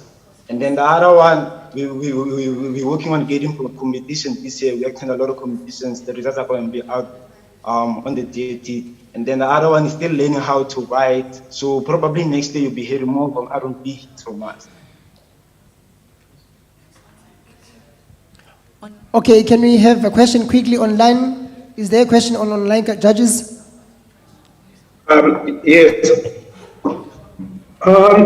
I'd like to find out, in terms of your location and infrastructure, like, are you a digitally based business, or do you actually have any infrastructure? Where are you based? Actually, we are 100% inventory system. So our headquarters in our station, our studios, our workstation, which is a digital working workshop. So we are 100% individuals. What the artists do is that they produce their products. I send them the kit, which has a mic, a laptop, and an audio monitor and speakers, and then they produce those, and then they send it to me. I have a team of expert engineers. I'm an engineer myself, and then we clean the records, make them good industry standards, and then we release them. Okay, thank you so much, Kamwele. Can you give him a big round of applause again? Wow, guys. The energy. Can I ask the judges? Okay, no. Unfortunately, the time is up, so we'll have to go to the next presenter. Thank you so much for your time. You got so energy. Imagine if he was here, the house would be so firing up. Okay, thank you so much. Now we're gonna move over to our fourth participant, and that is Ubenati Magiela from the University of Fort. Can you give him a big round of applause? Welcome on stage, Benati.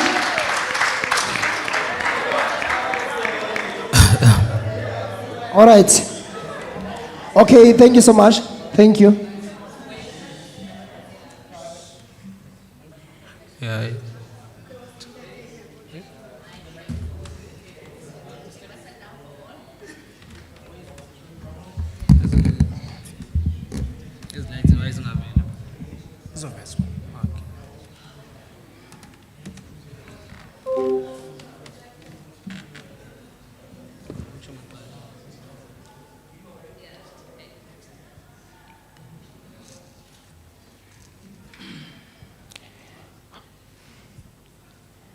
Yeah, we are still on it.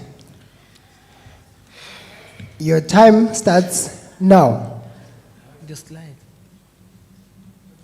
Okay. Hello everyone, my name is Benati Makela, the founder of Makela Recycling, Pty Ltd. Our business currently operates in a small town in Montfort. However, we have a strong desire for global footprint. The business has two segments, which is a product and a service segment. However, our main focus is the product, being furniture. We are here to serve pubs, hotels, B&Bs, guest houses, and so on. After Makela Tire Recycling, you have realized that the world burns tires, and that contributes to global warming and leads to climate change. And also notice that it contributes to environmental pollution. We therefore use that space to get in by recycling and repurposing these products into beautiful, unique, environmental friendly products that can be used for outdoors, indoors, parks, and the playground. We are one of those businesses that tries to create employment for young people of South Africa. However, our business is more active when the schools are closed, but we do train or skill the unskilled laborers and bring the products that are cheap, and also the products that can last for a very long time on the market. We have tried to make a name for ourselves by attracting the likes of Daily Dispatch, Briefly South African News, News 24 Forte FM. In terms of the finances, we do spend some funds in manufacturing the products, where we spend about 300 rands for our products to get for the material to get delivered on the site, and also we spend about 1,200 rands for us to get a set of 4 chairs and a table, and we make a profit of 3,500 rands, of which 43% of it goes to the inputs, and the remaining 57% we took about 25% of it and we invest on wages. Yes, thank you. Wow, thank you so much. Thank you so much, Benati. We're gonna take this time for questions and answers. Over to you, judges. Thank you for that. Are those the products that you produce on the Yes. screen? Yes. Where are you selling them? In Mount Frere in the Eastern Cape. So your operation is very much localized. Yes, at the moment. Is there a plan to expand and maybe go online to sell your products nationally? No, at the moment, we do not have an online store, but in the long run, we are planning, once we get funding, we want to open an online store so that our customers in other parts of South Africa, they can place orders, and we establish a relationship with the carrier companies so that they can come and deliver those products to them. Okay, was that your only slides that you had? Pardon? Was that the only slides that you had? No. Because of time, I just tried to... Because I wanted to see your numbers. The number of slides. Yeah, how is business going? I have about 11 slides. How is business? Pardon? How is business? How is business going? Oh, and the business is going very well, because however the business is more effective when the schools are closed, where I can do a day-to-day operation. During the other months of the year, the business survived because of hirings. We opened a room for people that are hosting weddings, picnics, brides, birthday parties to come and hire our products. Okay, so you made a good profit. That's a very good profit in 2020. Yes, we made a good profit. However, we faced some challenges of robbery 4 times in a year. Is it? Okay. Yes. So how are you coming out of that? Out of that? Yeah. I have tried to, because I realized that the dream is big and scary, so I decided now to bring the other people with different expertise in the business, where we try to speak with Mr. Ngasa, who is the lawyer, to come and specialize in all the legal related matters, and the CFO, Tandazo Janji, who is the alumni of University of Fort Hare, to take care of the finances of the business. We have Tsigam Faman, who's doing computer science, to deal with the advertisement and the communication. Okay, so I have a lot more questions, but time is up. A very good business idea, very good profit. I think you're something. Thank you. Okay. Thank you so much. Thank you so much to Benati Bigela from the University of Fort Hare. Now we're going to move to our last participant in this category, which is the 5th participant, and that participant is from the Walter Sisulu University. Ladies and gentlemen, please help me welcome on stage our 5th participant and the last one in the category, which is Mr. Lembula from the University of Walter Sisulu. Can you give me a give a applause? Big applause, big. Over to you, Mr. Lembula.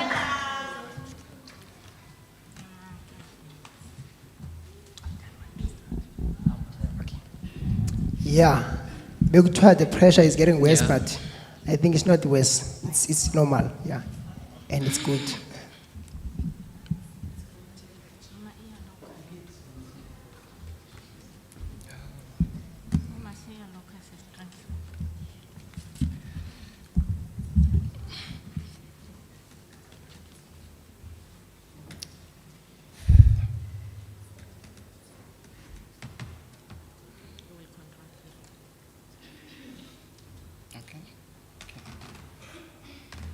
Yeah, we are moving with a jet speed. You can start, sir. Morning, everyone. My name is Buzo Dlembula, the founder and the director of the Dlems Farms. Who we are and what we do. Dlems Farm is a farm that has 8 hectares of land for crop production and also has cattle, piggery, sheep, and poultry that is situated in Mount Elif in the Eastern Cape province. We are a mixed farm business that deals with plant production and also animal production. Our products are vegetables, maize, meat, eggs, chickens, pigs, cattle, and sheep. Our target market are the supermarkets, resellers, street vendors, wholesalers, the schools, consumers in my community, and also the restaurants. How do we make money? We make money from the poultry, whereby we breed the broilers, and also from our laying chickens. And also we sell live chickens. We also make money from the plant production, whereby we sell our veg and the maize. We also make money from the piggery and the cattle, whereby we sell live cattle and the calves, and also the maize. Our competitors and the marketing strategy. Our competitors are AgriZone and Greenfields. Our difference is that we work out with our clients to program the sales, we deliver extraordinary customer services, and we focus on the narrow niche. Also, our marketing strategy, we're gonna use our WhatsApp, Facebook, TikTok, and also the word of mouth. If you can win this competition, we'll be able to buy the egg incubators so that you can take our eggs from the layers and put them in the incubator so that they can produce the chicks. And also we sell these chicks, and also from these chicks we let others grow so that we can sell them as old live chickens and also slaughter some of them. And also we'll buy the feed processing machines as we are having the hectares, and we'll be expanding our farm with 6 hectares of land. So we'll be able to produce more feeds for our animals and also sell other feeds to other producers. We'll be able to buy the meat slicers and proper irrigation system. These are our goals and objectives. We want to have tractors, egg incubators, and feed processors by 2023, and also achieve self-sufficiency in food production, and also have attained 200 hectares of land by 2024. Our financials are, by 2021, we were able to make the gross revenue of 30,000 rands and a net revenue of 23,000 rands. By 2022, we had 200 clients, 900 orders, and also made a gross revenue of 40,000 rands, and also the net revenue of 33,000 rands. Here is my management team, which is Buzo Dlembula, the founder and the director of the Dlems Farms, also the founder and the director of the High Horizon High School, and also we have Ms. Cindy Swat Dlembula, who is our soil scientist and also holds a degree in teaching. We also have Ms. Asanda Dlembula, who is our general manager. We have Dr. Bonginkosi, who is our animal doctor. Thank you. Thank you so much. Now we're going to take this time for questions and answers to the judges. Let's start from the online judges. Online judges, any questions for Mr. Dlembula? Yes, thank you. Great presentation. Nice business. Seems like you've got some good traction there. What is your, this is still in the category of social impact, but I didn't see you make a mention of that. Sorry, can you repeat your question? I didn't hear it thoroughly. What is your business's social impact? With social impact? Okay, our business is in social impact because it deals with people, and also the services we provide it to sustain the living on people. And food security. Thank you. Okay, Mr. Morgan. Yeah, I think just alluding to his Skalk's question, I think you should link it to an SDG goal, so that will give you more of a social impact. Sorry, that's a comment. My question is that monthly that you're making, that your total revenue, that 36,000, is it monthly or per annum? It's semi-annual. It's annually. Okay. So if you win this competition, 120,000, what steps do you have in place to ensure that you're going to increase that number per annum? Sorry? What steps are you taking if you win this competition and you get that 120,000? What steps, what do you have in your roadmap to ensure that you're going to increase that 36,000 per annum? Okay, if you win this competition, we'll be able to have a proper irrigation system and also buy those egg incubators, as I've said, so that there will be no money that will be going outside the farm. All the money will be generated within the farm, so that when we produce the eggs on our layers, we can put them in the incubators so that they can hatch. Yeah. And also, so what sort of growth rate are you looking at? What growth are you looking at if you win this competition? Yeah. Okay, the growth rate I'm looking at the increment of plus minus 10% in the market. Yes, from where I am now. Okay, thank you so much. Can I give him a big round of applause? Can I just ask you a quick question? All right. Okay, thank you so much for presentations. The time is almost 20 past 11. Can you please take 10 minutes break? Then at 10 past, we're going to be back with the last category. 10 minutes break. Thank you.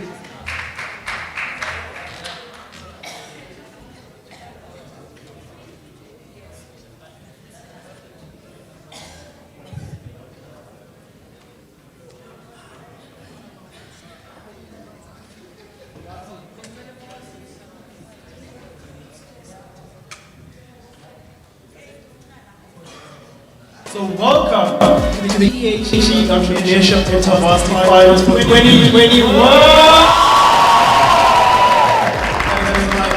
Thank you very much.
First day of the EDHE Entrepreneurship Intervarsity Finals was beyond my expectations. I mean, getting to see some of the young entrepreneurs, student entrepreneurs, the things that they've done, the businesses that they have, even if some of them are still in idea generation. But just to hear how well the concepts sound, how in tune they are with businesses is really amazing. I really enjoyed the experience. The judges were thorough with their questions and they were very experienced versed in their various industries.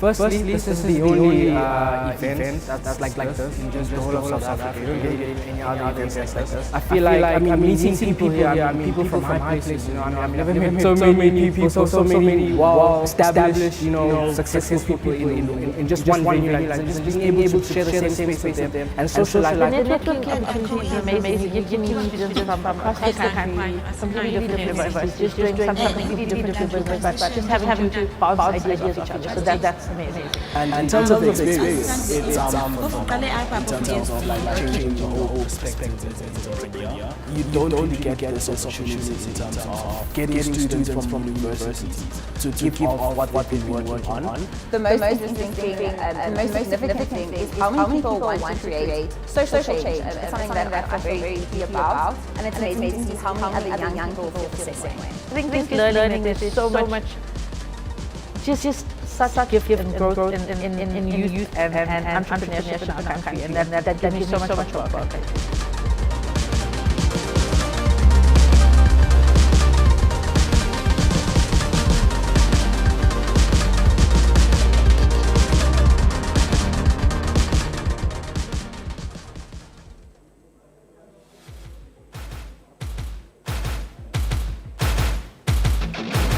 Good morning, everyone. My name is Amanda Diza, and I'm at the award ceremony of the EDHE Intervarsity 2021 National Finals. It's an epic day, and it promises to only get better. Yesterday was fun, filled with buzz, life, and laughter. The crowd is going crazy inside, the vibe is nice, and everyone is just excited. The participants are all ready. We're going to have one winner, but we're going to have category winners, and it's going to be an amazing day. So enjoy it and take care.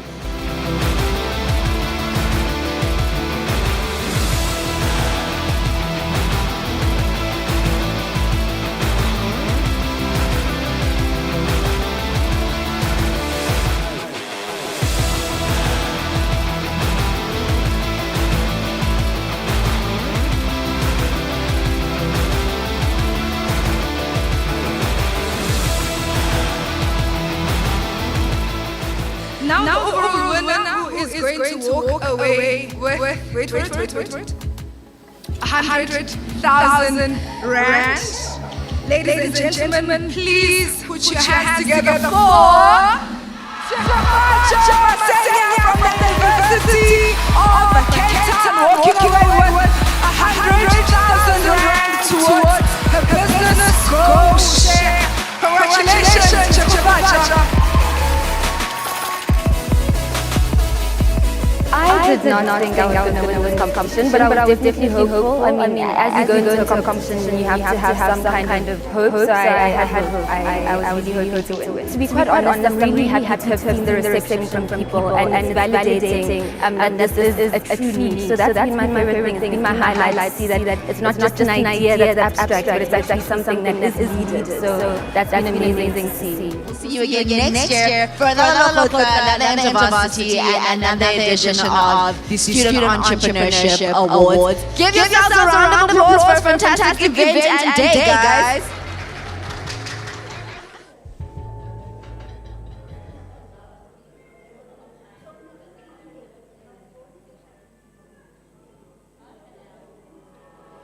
I would like to take this opportunity and thank all my lecturers and also thank the University of Port for this wonderful opportunity that they granted me for encompassing me with education. For the great support that they've shown throughout my whole academic years. For giving me this opportunity to be who I want to be from a very young age. And I'm so grateful to all my lecturers for always being there for us as students.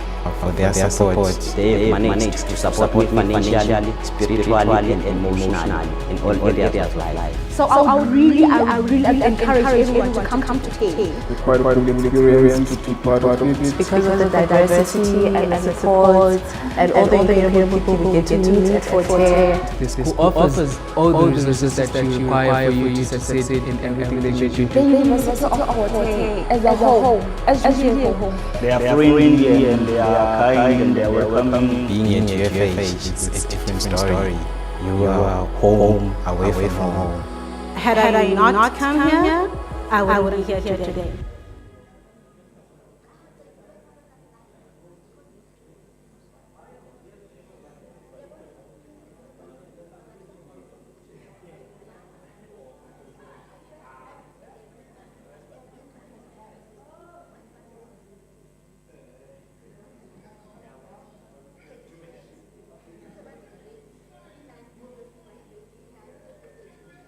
A new era has dawned on the University of Port. To honor our past and to craft a bright future, we have committed to a decade of renewal. We continue to build the bright future on century-old foundations. Strong governance, a brand new university council, and a compelling future vision. But our real celebration is over our new infrastructure. In 2 years, we built and completed the largest student housing development project in South Africa. An improved and dignified campus-like experience is no longer a dream, but a reality for students of University of Port. These are spaces for our students to live and learn with dignity, where diversity and difference are celebrated. The journey was not only ours. We want to thank our partners, the Department of Higher Education and Training, the Development Bank of Southern Africa, and the European Union. Thank you to my colleagues and the University of Port project team for steering this project through calm and turbulent waters. And there's a message from students from all our faculty. Thank you.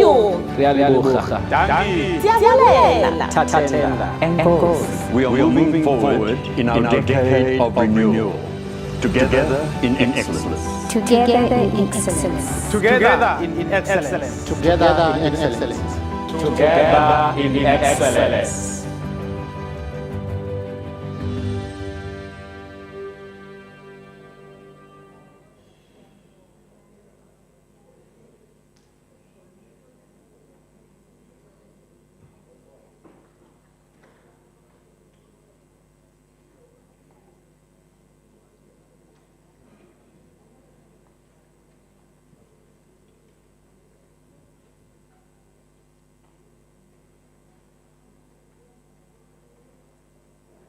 All right, yes. Welcome back. We are back again for the last category, which is general ideas, existing ideas, then general. All right, can you please settle down, please? Okay, good. Yesterday, you were taught on how to clap, a special clap, And before we start, just to see that you are alive again, I'm going to have my own special clap again. We're doing specials, right? So, mine, it's got names. Ne? The first one is Atama. When I say Atama, clap once. Let's go, Atama. Okay, when I say once, I mean once. Yeah, okay, let's go, Atama. Atama. Same time, very good. Now we're going to the second one. It's Abama. You clap 4 times. 1, 2, 3, 4. Auti. Uji. Okay, let's go, Abama. Abama. Good. Last one, it's Alabama. You know how many times you clap? 10 times. But I know every time I'm teaching the people, they always say, yo, but you're going to go in a special way. We're not going to just clap until 10 times, but you're going to go like this. Ken? 1, 2, 3, 4, 5, 6, 7, 8, 9, 10. Let's start from the first one. You clap when I say the name. Okay, let's go. Atama. Atama. Abama. Abama. Alabama. Alabama. Atama. Atama. Abama. Atama. Alabama. Okay, thank you so much. Okay. All right. We're going to go to the first participant under the last category, which is general ideas. Okay? Okay. Again, we're still waiting just a minute. We're waiting for one of our judges. We're still outside. Then we're going to just continue. So, I once went to this wedding. Again, I'm going to just tell you a quick story. I went to a wedding. All right? So, in a wedding, there are always 2 moments that you're always looking up to, right? In a wedding. If you've been into weddings, you will know this. There are always 2 moments that we are always looking. So the first one, it's when, who can tell me? I think people know. Yes, you know? Wow, very good. You may, can you clap for her, please? Clap for her. Very good. Okay, yeah, you may kiss the bride. But there's always that one critical moment. Anyone who knows it? Anyone who knows? No, not eating. I see someone saying eating. There is always, again, that critical moment in a wedding where the pastor now says, no? Where, okay, yes? Yes, but yes, it's good, but it comes after. After what? After he or she will ask, is there anyone, for one reason or the other, who would love not this marriage to continue? Ne? That one. Okay, now, fast forward. I was attending this marriage, this wedding, I mean. So, now it happens that it was a huge hall. Ne? Then, that moment came, and the pastor now said, the wedding continued until that moment. And the pastor said, is there in the house anyone who would love to stop the marriage? If you've been in a marriage, in a wedding, you will know, everyone will look around because we're looking at who's going to come. Then, upon that silence, a lady from the back came straight. It was just, remember I said it was a huge hall, right?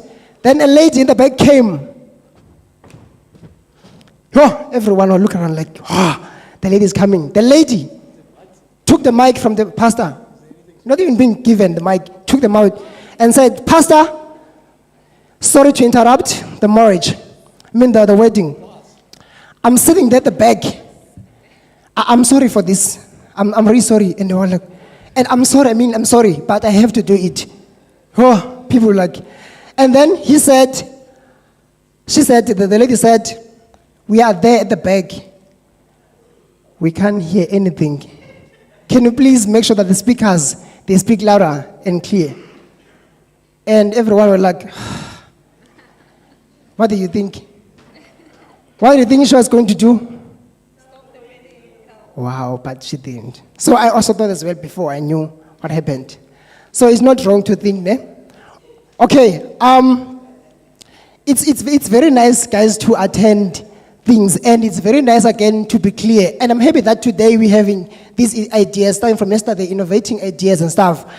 And one of the things that I know, when it comes to idea, you must be clear on what you want to achieve. When the judges, they ask you, you must be clear on your vision, on what you want to obtain with your business idea. And never be confused. So, confusion sometimes comes. And again, with this thing of confusion, someone was confused one day. And then, I don't know, banyafana mnandi ntoluse inkomo ne bakhona ukhona lokoluse inkomo apha in the house. Okay, oh great. Okay, fine. So there's that thing to kapel inkomo niyazi ne, whereby you take them, then you put part, then maybe later on you're gonna go fetch them ne. So now there was this man one day wakapel inkomo naye wathatha inkomo uyazibeka emadlelweni, right?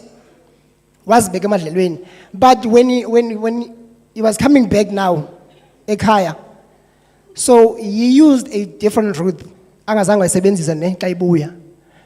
And apparently xa ibuya wagqitha emzini apho khona izinja ezininzi, ne? Izinja. Uthe xa idlula kulo mzi, edlula xa ngathi udlula nje kancinci edlulile kulo mzi, azibone izinja zihlala phaa phambi kwendlu zininzi. Ikhona ke incwadi kuthiwa ubulumko bezinja. I don't know abanye bayifunde isiXhosa, but yeah, I think someone once read that book. Inezinja ezininzi ezinkulu nakulo mzi ezingakho zinkulu, very big dogs and many. So now xa idlula kulo mzi lo, hey, you know what happened? Huh? You know what happened? Niyafuna ukuva? It's very painful. Tell us. Oh, I'm going to tell you. Okay, now what happens is that uthe xa idlula la mfo kulo mzi, hey, becema zimiyekile izinja. Zeza izinja ezinja bezipha ko 50 to 100 xa ndicinga. Zininzi zinkulu. Then kuthona uthi welele nganekwana. Okay, so zeza izinja. Xa zisezinja, hey, lo mfo, if go lose kanye ukhulele lali, you will know there is, I don't know, it's a myth or what, but khona laa nto ithi inja xa uyibetha itya kakhulu. Do you know that? Do you know? Inja xa isiza kuyibetha itya more, funeka uyiyeke. Umane nje uthi hey, hayi spot, hayi spot. Ngela xesha uyabhekela ne. So this person did that naye. So ziyeza izinja zininzi khona le ngaphambili khokhele zihamba kanje. Inkulu ngaphambili. Hey, uthetha zeza ucinga nzothini? Uphethe intonga lo mfo mose bekhaphela inkomo. Hey, zeza izinja thetha zizinja zibaleka zininzi. Wabaleka qoma ndithi ndime. Xa zinditya noma manibaleka. Wabaleka uthe sabaleka njalo. Kwavela umfana kulamzi phaa khona izinja ne. Uyaleqa uthi hey, beka intonga. You know, uthi beka intonga. Hey, uyabaleka umfo uyacinga uba hey, xa ndiyibeka le ntonga zindike ezinja. But aphinda ndicinga again, hey, confused. Ukhona laa nto ithi xa uyibetha inja iyakutya. So mandiyibeke le ntonga, but xa ndiyibeke, yabo, conflicted with uba makathini na. Uyabaleka, hey, waqoma angezinja sezondifumana ngozilapha. So waqonda ngeke ezinja zizonditya zinkulu ezinja. So fast forward, wacinga ninzi nathi injiyeza, wacinga ndithini? Ezinja zandilimaza zininzi futhi zandibulala, wayibeka intonga phansi. Guess what happened? Kwenzeka ntoni? Zamka izinja. Zamka izinja njalo, kanti ubeka intonga, it's the name of the dog, lingaphambili. Kuthiwa beka into iminzi lo mfo ukhwaza inja uba mayiyeke kumtya, yena ucinga kuthiwa makayibeka intonga, wabeka yamtya. So at times you need i-confusion bakhona, and sometimes i-confusion leads us to do izinto esingazaziyo ne. So as we're here, please let's be, ungabikho confused nge-idea yakho ufuna ukwenza ntoni na kule business uyenzayo.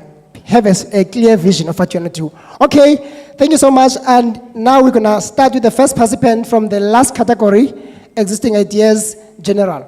So I'm going to call upon Usivuyile Machabe from Usu. Oh, Mchabe, okay, thank you. Okay, Usivuyile, can you please welcome on stage Usivuyile? Can you give him a big round of applause as he comes?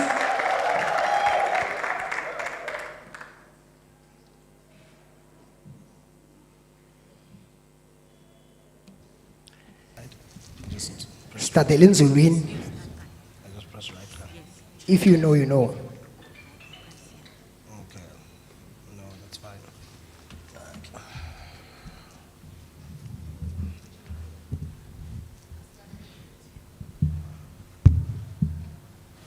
Your 3 minutes starts now. Good morning, ladies and gentlemen. My name is Sivuyile, and my company is called Safe Holdings.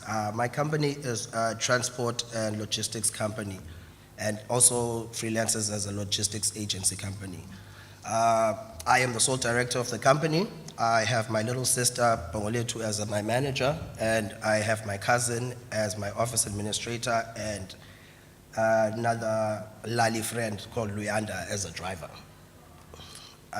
This is my business model, business model for my company. Our value propositions are reliability in the form of time, efficiency in the delivery of goods, people, and services, and safety through the use of experienced and professional driving personnel and roadworthy vehicles. Our customer relations are kept through birthday messages to clients and free advisory to B2B clients and volume discounts. Our customer segments include students in the Eastern Cape, retail stores in the Eastern Cape, and other logistics companies. Our channels are through word of mouth, emails, in-person and online meetings, telephonic engagements, and in the future, hopefully, websites. Our revenue streams come from transport fees, consulting, and support fees. Moving on to the next slide. These are our financials for 2021 and 2022. As you can see, there's been an increase between the 2021 client base and the 2022 client base. Due to that increase, I have been able to hire these other people because in 2021, I was literally doing it all by myself. Ladies and gentlemen, that is the end of my presentation. Wow, thank you so much to Ms. Fuile with your presentation. I'm going to give over to my judges. Let's start with you, Ms. Itumeleng. Any question? Take me through your value proposition, as well as, yeah, that for now. Just the value propositions. As stated, with regards to a form of time and efficiency, the people that we service are students and retail stores. So they have a specific time frame that they need to be delivered, so to speak, to certain areas. So if the delivery is supposed to be there at 8 o'clock, we are reliable in the extent that by 8 o'clock we will actually be there. Okay, so what sort of gap has you found? Because there's a lot of competitors here in this industry. Yes. So why the choice of students, for well, obvious reasons, the retail stores? Because I'm trying to understand your differentiator from the market, but that's really good revenue that you are generating. I actually didn't get the question. Like I heard the last part. So I didn't hear your question. This is a competitive market, right? Yes, sir. Okay, there's lots of there's lots of delivery guys, Yes. and they also took advantage of the COVID situation coming out of COVID. But what is your differentiator from these other guys? Like what sort of gap that you saw in the market that you're going to be this well, it was because I was, with regards to the students, I was already in the accommodation space with my mother having like an accommodation for student residences. So they have a group in itself. So I was able to penetrate that market through her. If they trusted her, they could trust me as well.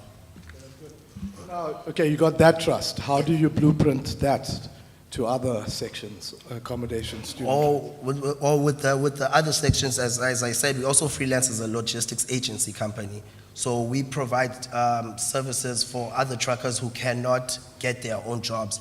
And the only thing we do are contractual, like a contract. So we don't do a day-to-day thing. You won't call me and tell me to deliver something just for that one particular day. We need a contractual capacity for everything that we do. That's very nice. How are you thinking about automating this whole process? Is there a platform? Is it quite manual still? Actually, to be quite honest, I'll be honest, I haven't really thought that far. Because right now, everything is done through our cell phones. All right. Yes. So what is your now you're generating good profit, right? Yes, you're increasing, and you obviously increasing your employment. Yes. What is the percentage of that, besides the employment, which is the social impact, going into the business now? Because you also need to expand your business while you taking on more staff or creating jobs, you know? Well, our expansion of the business is based on our assets. Our main assets are literally vehicles. So the more money I make, the more I can actually afford an installment for a new vehicle. Yes. Thank you so much. Because of time, thank you so much. Sifile. Can you give you a big round of applause again? All right. Due to time constraints, what I'm going to do, we have 4 judges, right? 2 online and 2 here. So I'm going to just direct a question to a judge. So if she or he doesn't have a question, then I'm going to move to the next one. Okay? Now we're going to move to the second participant under this category. And that is Ukenono from Rhodes University. Can you please help me welcome Ukenono on stage? Please, big round of applause.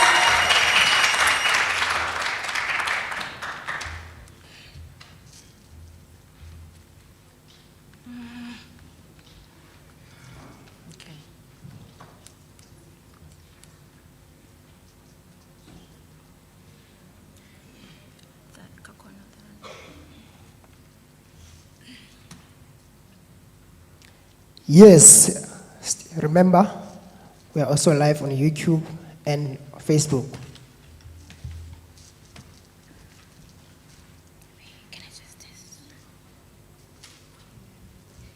One, two, one, two. Yeah, okay, it's okay. Hashtag move to the market. Your time. We're gonna start. Remember, I said you are on YouTube. We are also on Facebook. On Facebook, we are at EDHE Student Entrepreneurship, and also on YouTube, EDHE Student Entrepreneurship Intervarsity 2022. Your time starts now, Kenon. Good day, everyone. Have you ever eaten a cake that was beautifully designed, but the taste was disappointing to the taste buds? Or eaten a cake that was delicious, but it was not eye-catching? It is quite difficult to find the balance between the two, but Baked Yummies has managed to find the balance of producing cakes and cupcakes that have a unique design, that are fresh and delicious. My name is Cheza Kakono, and I'm the founder of Baked Yummies, which is a self-owned confectionery business that bakes cakes and cupcakes. I recognize the marketing gap for fresh and delicious and uniquely designed cakes and cupcakes through conversations with people in Grahamstown. I then decided to start saving money, and I also started to make my products and advertise them through social media platforms to reach my target market. I also utilize a website to advertise my product, and also the Meta Business Suite as a way to analyze the progression of my marketing strategy. I recognized that I had competitors in my field, which included supermarkets, home industry, and other private bakers in town.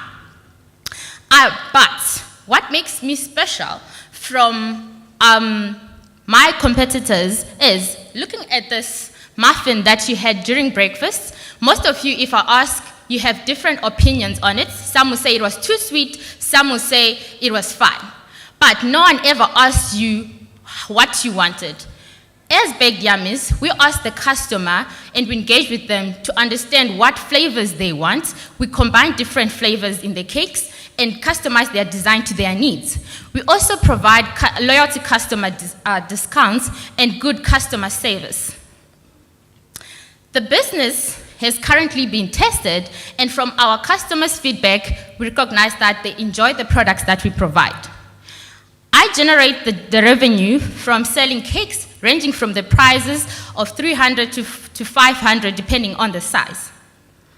For example, from October 2020 to December 2021, we have generated a revenue of around 11,000 with a profit of 7,610. This shows that the business is achievable with potential to make some profit.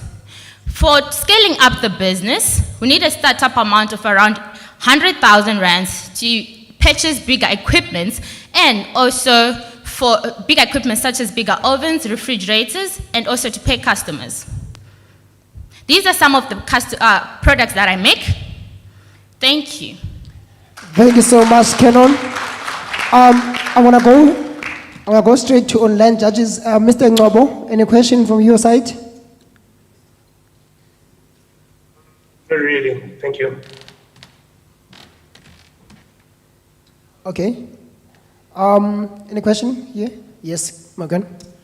Okay. In terms of, I'm not sure what the pricing is, whether that's expensive or not for your target market.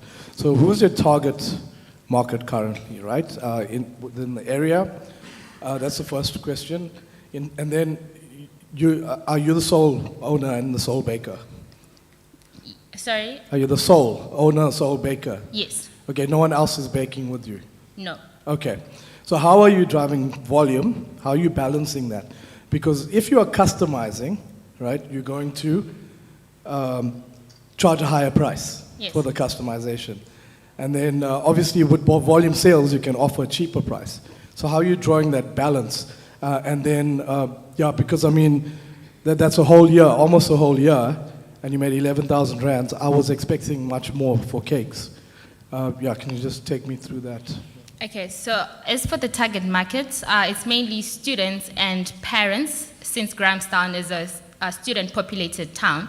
And on the question of me being the baker and the owner at the same time, I was testing the business to see how we can start from and expand from there. So in the future, there's hope to at least incorporate other people.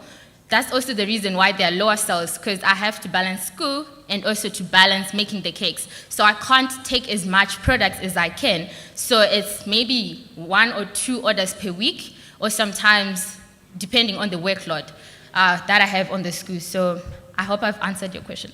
No, you did. Thanks. Okay.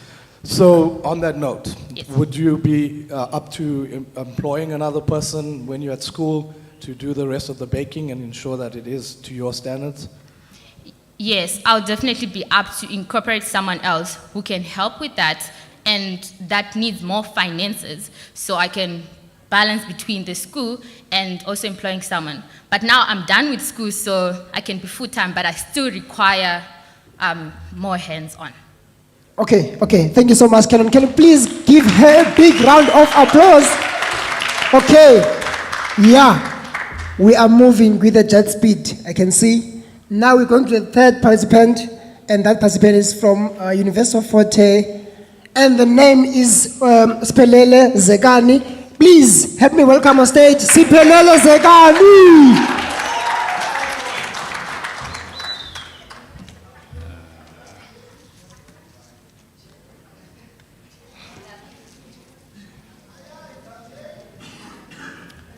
Hashtag, we move to the market. Hashtag, Eastern Cape Entrepreneurship Intervarsity 2022.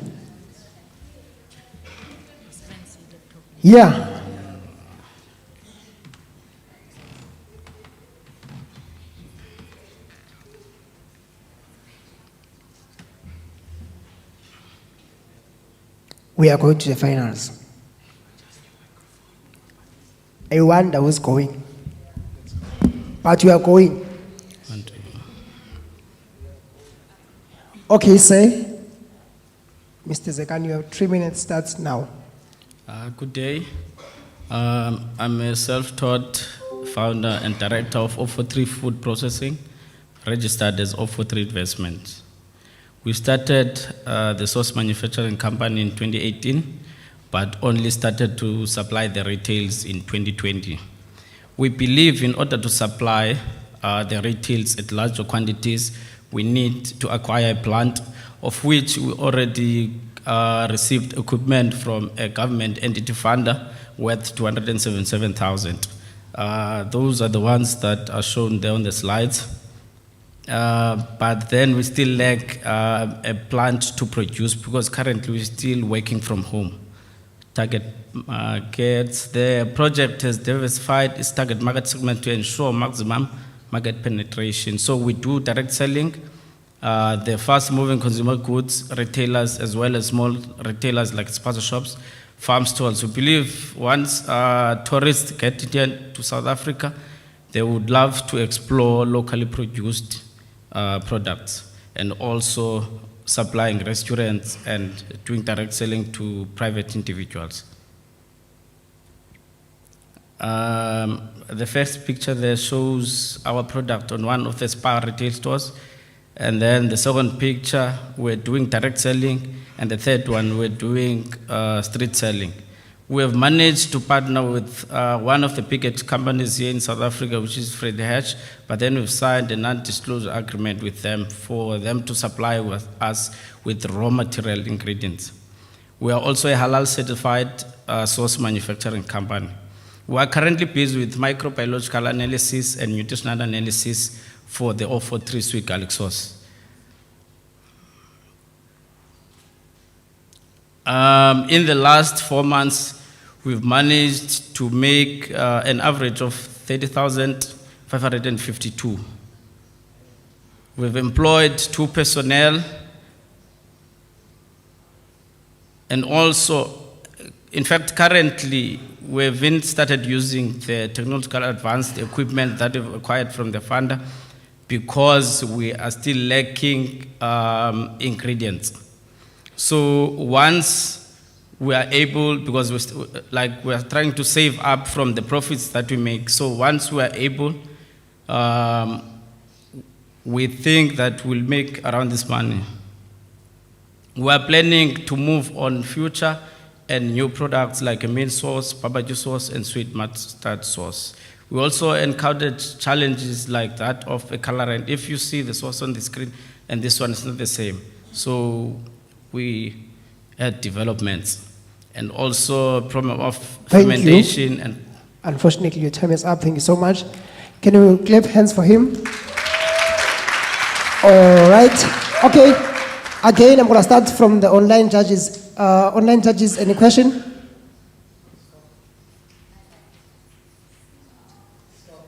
Sorry?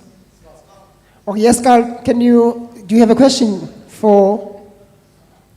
Thank you. Yes, thank you so much. Thanks for the presentation. Seems like you've got a curious about approach to the market. How are you deciding what product are you testing? So can you come again? Can you please repeat the question just one more time? Yes. How are you deciding on your next product line? For example, we are a health benefit-driven company. Hence, we started with garlic dominant sauce. So now we're going to move on to a mint sauce. So we're planning to get into products that are more health benefit driven.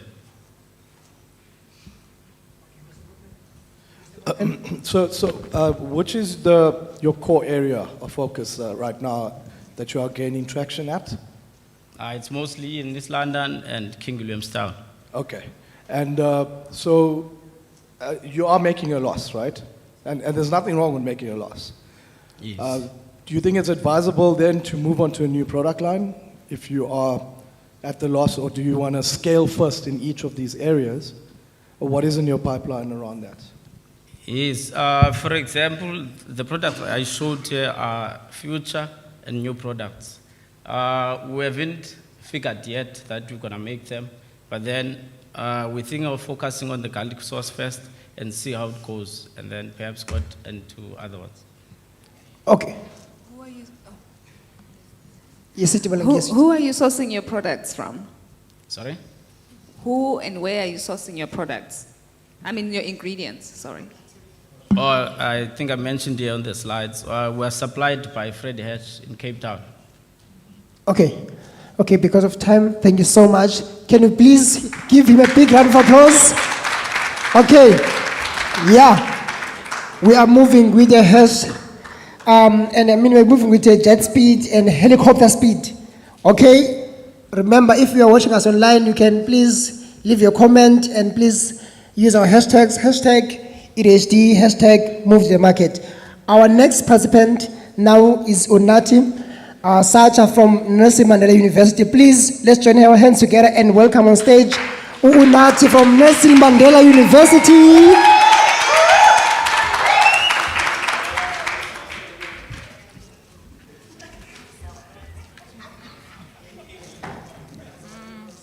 Yeah, but yes, we are moving with a jet speed.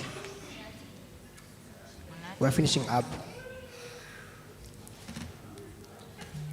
The question is, who is moving and going to the next round? Who is going to be the winner, the overall winner? And that person should be here. Siyavumelana. Yes, Siyavumelana, that our overall winner for the nationals will be from this crowd. Siswam, ibanguwe. Okay. All right. Okay. Yes, Onati, your time starts now. Young Five Solution is a company that manufactures soap for skin with acne, blemishes, blackheads, pimples, dark areas between thighs and underarms. Young Five Solution was established 2020. I'm the founder. So I personally had acne when I was in high school. I struggled a very long time and I had low self-esteem due to that. But ever since I started using lemon extract and glycerin oil, my skin got better. So I thought of making, gathering information on how to make soap. So I made this pure soap. As you can see, it's lemon extracted. So we are currently supplying selected ShopRite, Spa, bulk cyclics, but we're soon looking forward to expanding to other provinces as well. As we last month received a call from ShopRite that says they want our product to be available to other provinces as well. So we are SABS approved, and also our marketing strategy and achievements, since I've said that we are SABS approved, we do meet the South African national standards. We supply to some of the markets. Basically, we're doing business-to-business speech, and we're following our own system, where we're using a law of averages. Also, we're doing person-to-person pitch. We also sponsor primary schools to stay hygienic at all times. Also, we have a backup business to fuel the current one. So we're also teaching people how to be computer literate, even though that business is not yet registered. About Young Five Solution, why Young Five Solution? It's because our buy is 150 gram. And also, it is affordable. It costs 30 rands. Our soap lasts more than 30 days. As you can see, you will see the results immediately after wash. Your skin gets softer and tender. It eliminates odor. It is perfume-free. So currently, as I've said that we are using our own proven system, we're reaching 200 customers. That's the system. So we are making a profit of 10 rand since our product is 30 rand. So we're making a profit of 10 rand. So every day we make almost like 1,000 rand. Weekly we do make 7,000 rand. So our goal by the end of the year we have to be on making 364,000. Sorry. So as I've said that our product it costs 30 rand. We're getting 10 rand of profit. Monthly, we're making 84,000 rand monthly, but the profit is about 28,000. We asked for 100,000 so that we can expand our operation unit, since we are using My Home as an operating unit, and we want to improve our marketing strategy, e.g. have road trips to other provinces as well, in the meantime that we are not yet accessible to other provinces. Thank you so much, Onat. Sorry. Thank you so much. Please give her a big round of applause. All right, okay. Question and answer time. Judges, let me start with you. Mr. Dumelang, any question? Mr. Morgan, still good? Okay, so you're operating from your home, right? Yes. You're making 30,000 bars a month. Yes, yes. Okay, and So that's a good profit. That's a very good profit. Yes. Why do you need that 120,000, and what are you doing with that when you are making that profit? Let me rephrase the question. You're making that good profit. What are you doing with that money to invest in the business? Yes. Because now you're asking for that 100,000. Shouldn't the profit, feed into that? Basically, as if we want to expand, the more we're expanding, the more product we'll be having, as much as we will be supplying to other provinces as well. So we want to employ new staff, and also we want to expand our operating unit. Okay. Okay, online judges, any question?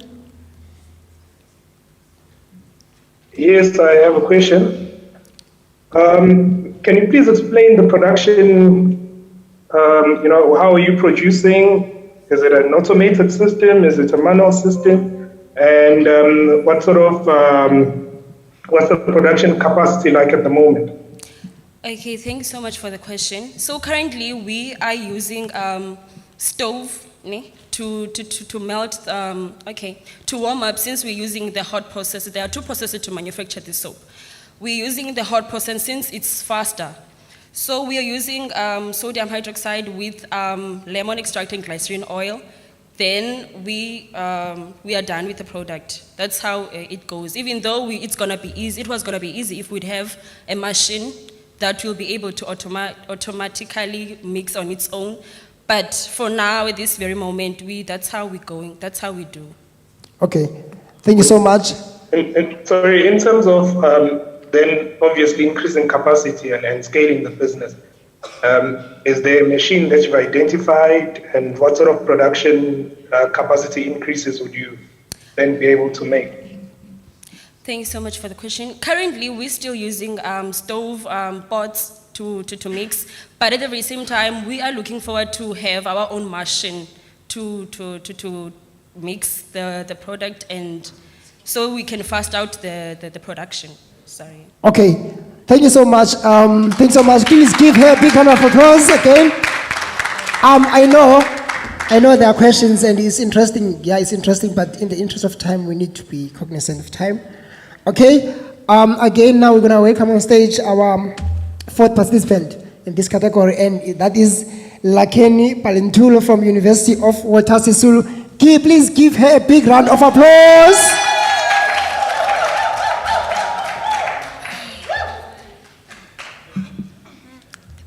Hashtag we move to the market. Yes. Eastern Cape Regional Rounds Intervarsity 2022. Entrepreneurship Intervarsity 2022. The question is, who are the 4 people going to the nationals?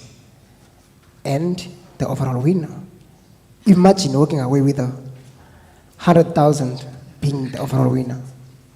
Sabawal, a big Sabawal. Mr. Shabalai, maybe I need to ask permission to enter the commission now and win.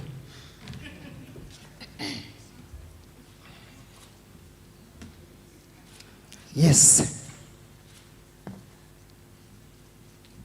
It's going down. Yes, Palintuli, 3 minutes starts now. Lakeni's Lawn, a landscape company. Your yard, our care. Coming from a village that is built right next to a forest, summer brings a lot of snakes and monkeys that steal our harvest. So out of safety, hygiene and cleanliness concerns, grass cutting and tree felling come in great demand. Unemployment is so high in South Africa. So to close the gap between demand and supply for landscape services, we employ anyone of age with no qualifications needed to provide these services. And that helps us tackle unemployment in our community, which in turn helps us to fight crime. We provide services such as lawn renovation, rubbish removal, grass cutting, and even tree felling. We do this by maintenance contracts with our customers, whilst at the same time offering customer benefits to our most loyal customers. Not only that, but we also work hand in hand with local farmers, donating the cut grass to them so that it can help them, especially in winter with their livestock. And also we donate tins and glasses to local recyclers, making us an eco-friendly company. As our target audience are homeowners, businesses, and schools, we have seen a steady growth in the market over the past years, with a promising growth even in the future. We are marketed by our very own customers through word of mouth for a job well done. We've also approached social media marketing on trial basis, which we've got a positive feedback from.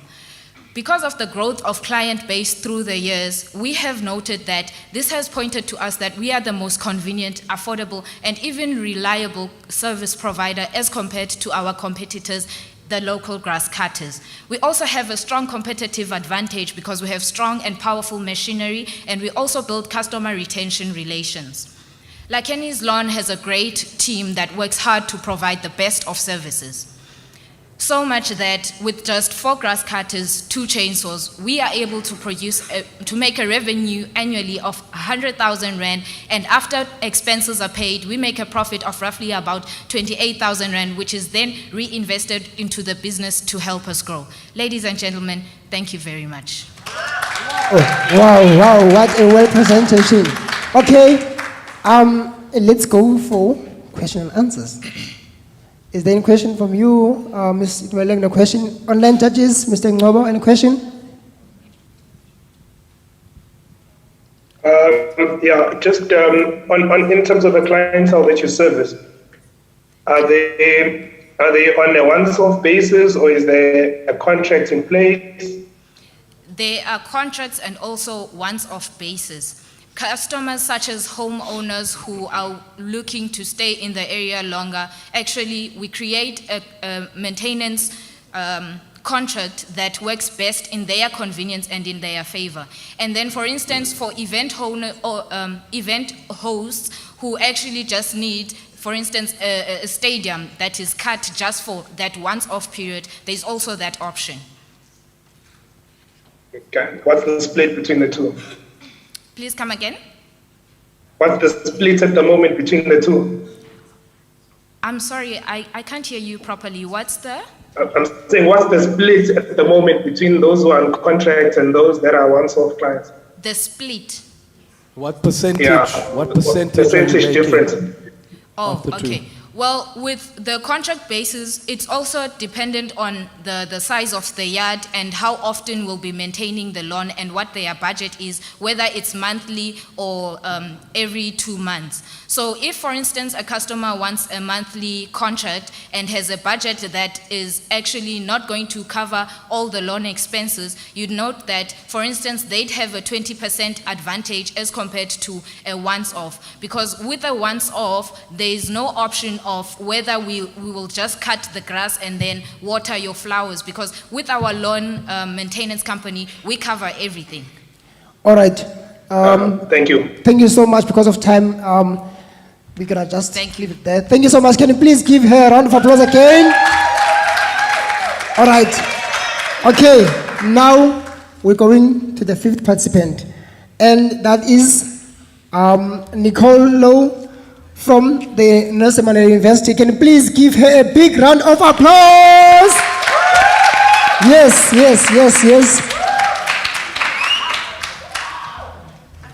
Yeah, but yes.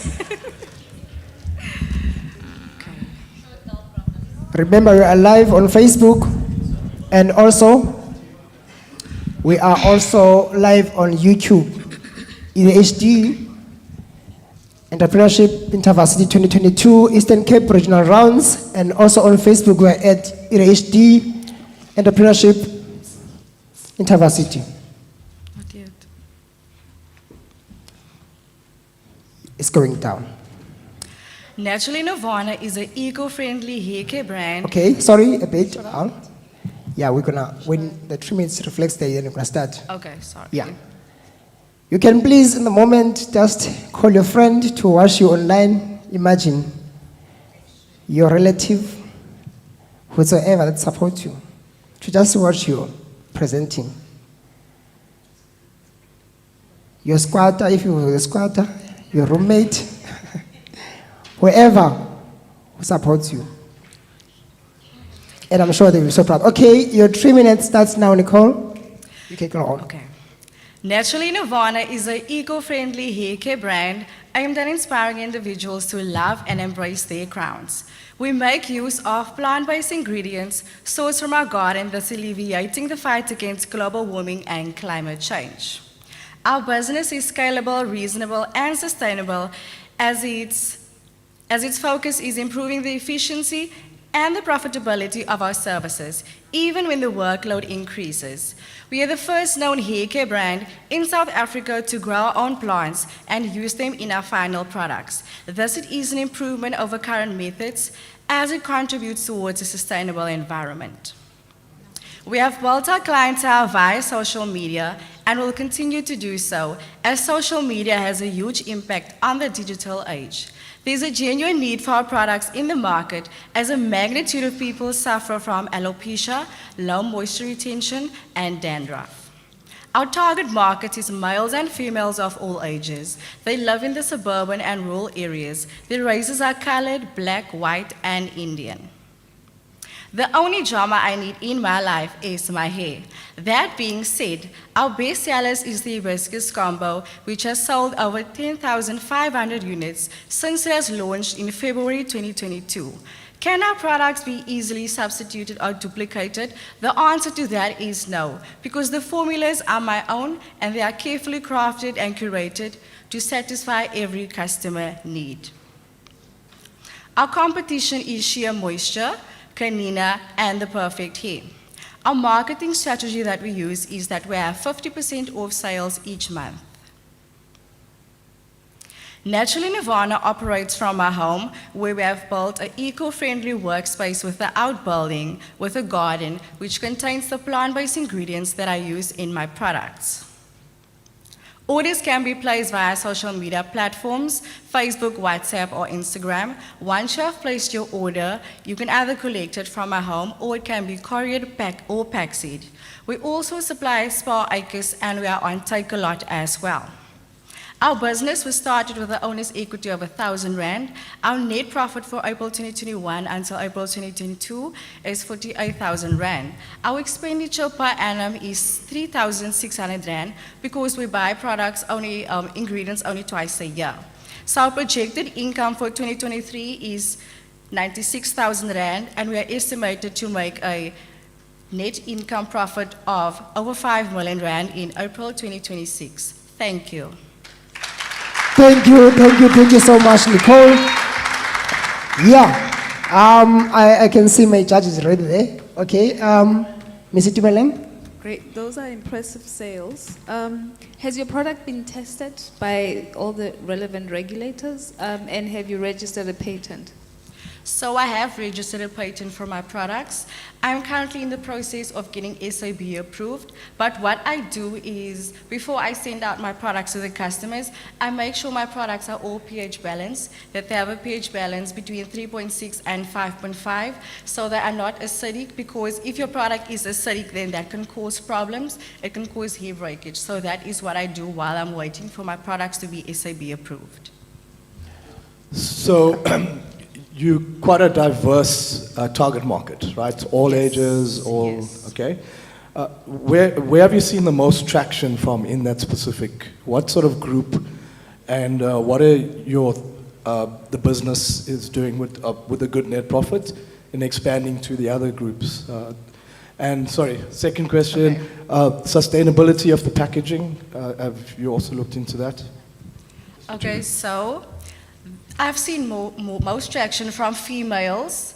I think females are more, they do their hair, so they buy more products, but I also have a male clientele, and it's females of all ages. Like, I also have customers that are babies, so it ranges from babies until like people are in their 60s.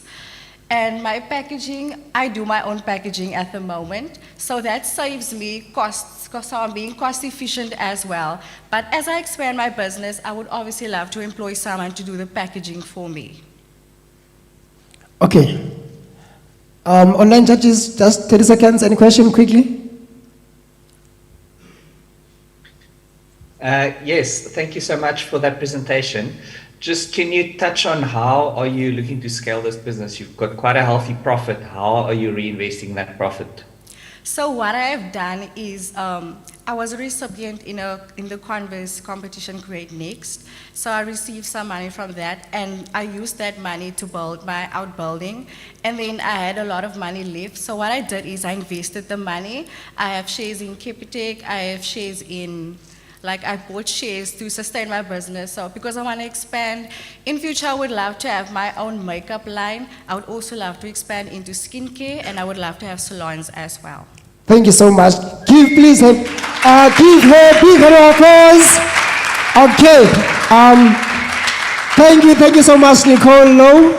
Okay, that was a great presentation. So now we are left with only 2 presentations. You see, we are moving really. Jet speed, ne? I think jet is faster. Okay, the other one is gonna join us virtually. Let me see if we can get him. Mr. Uvuyisa Minamin from RSU. Are you there? Oh, he's not there. Let's move. We're gonna go back to him. Let's get to Mr. Kabuza from University of Fort Hare. Please join our hands together and help me welcome Mr. Kabuza.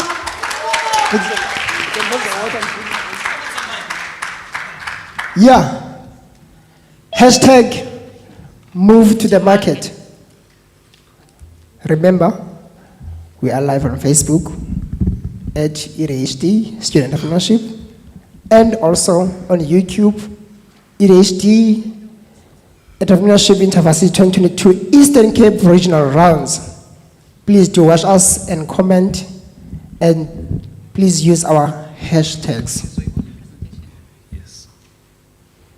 Yeah. Amaxhosa artist Tadele Nzulwini. Yeah, we are finishing up.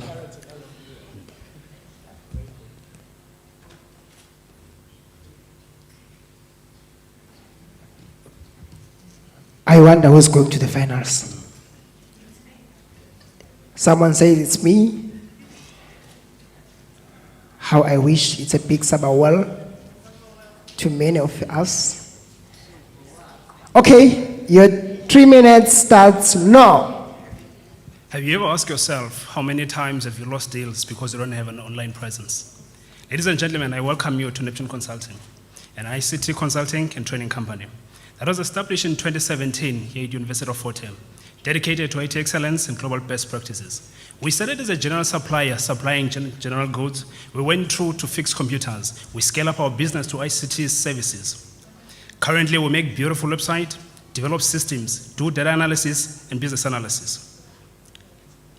We believe in young minds, hence we rope in undergraduates and graduates that are finished to our systems. These are the best minds that we have in our team. These were graduates here at University of Fort Hare, highly qualified to develop the systems, and they're working permanently in the team. We've seen there's a high rate of graduate unemployment, yet there's a 4R knocking on in our doorsteps in the country. We've seen graduates looking for jobs everywhere. Currently, Neptune Consulting is working on a concept of establishing what we call a shelf hub, where we'll be developing high-performance system for clients. And on a monthly basis, we'll conduct exhibition, inviting all our potential clients to come and see the system that can they utilize on their businesses. At the moment, we're on the final stage of partnering with MIC SETA. That will assist us in paying stipend for all those undergraduates and those graduates that have finished and worked within our company. And that will also assist as well. Once they develop the system, they will get a certain percentage in every system they develop. At the moment, the company is servicing SMMEs and plan to rope into corporate clients. We've seen that so many of you that are here right now, we've developed businesses, yet you don't have an online presence. That's the reason why I'm here today. We have what we see in most of the companies that you guys are failing to pay large sum of amount to have your online presence. Neptune Consulting has come up with a concept to say you'll pay with as little as plus minus 150 a month to have your online presence in place. In terms of funding, we want to build this shelf hub such as beautiful as this, where all our incubators will be in, looking with the funding on investors of about 500,000 to build this system. In terms of revenue, we generate our revenue through web development, system development. Currently, we have a client who is on pipeline on accounting software, which is estimated to be 11.4 million. That client is currently in talks right now. We've established a bit of a first phase development with the client. Ladies and gentlemen, before I submarine, I want to say to you, afford your business an opportunity to be present online. I thank you. Wow, thank you so much, Mr. Kabuza. Thank you so much. Okay, I want to start online. With the Skalk, any question?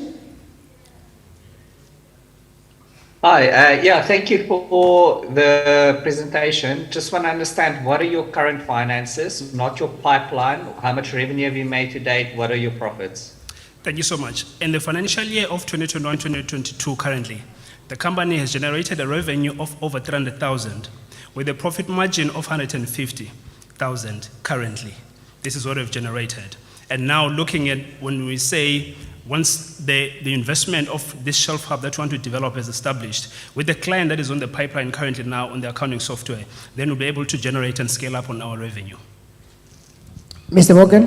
Okay, so I just want to confirm, you are ICT services company? Yes. Plus an incubation hub? Yes. Okay, so the incubation hub is not formalized yet. You want to create that shelf hub as part of the incubation. So you're currently generating revenue through your ICT services? Through ICT services. Okay. And 150,000, that's more than the competition in the net profit. So what is that contribution towards the shelf hub? Currently, the contribution of that profit towards the shelf hub is to purchase the high-performance systems. That's what we're currently doing. Looking now at that amount of investment of about 500,000, we want to develop this space where we can incubate these graduates within the company. So we're looking for a space and high-performance systems. But currently, with that amount that we're making, we're investing back in our company. At the moment, we give interns an opportunity because we have so much. Currently, we have secured in the last month over 4 e-commerce businesses and over 2 static businesses as well. And as a result now, we're overwhelmed. We had to rope in the interns within the institution, besides the 2 that we have permanently within the organization. Okay. How far are you along on that pipeline? And looking at your competitors, what are they doing in that space as well? Regarding the pipeline of an accounting software, we have sent the first phase to the client, and it's currently happy, but we were saying, please add some few modules, because what the client wants to have on that accounting software, he wants to have the licensing authority and opportunity that he can license to his or her own private clients. So we are in the process of getting the licensing part of it. Then once we're done, then we can begin the rollout. All right. Okay, thank you so much. Please, thank you so much, miss. Thank you so much. All right, now, Ogoma last, we're going to the last participant. And I said he's going to join us online. Mr. Vuisa Sikonyana from Rhodes University. Mr. Sikonyana, are you there?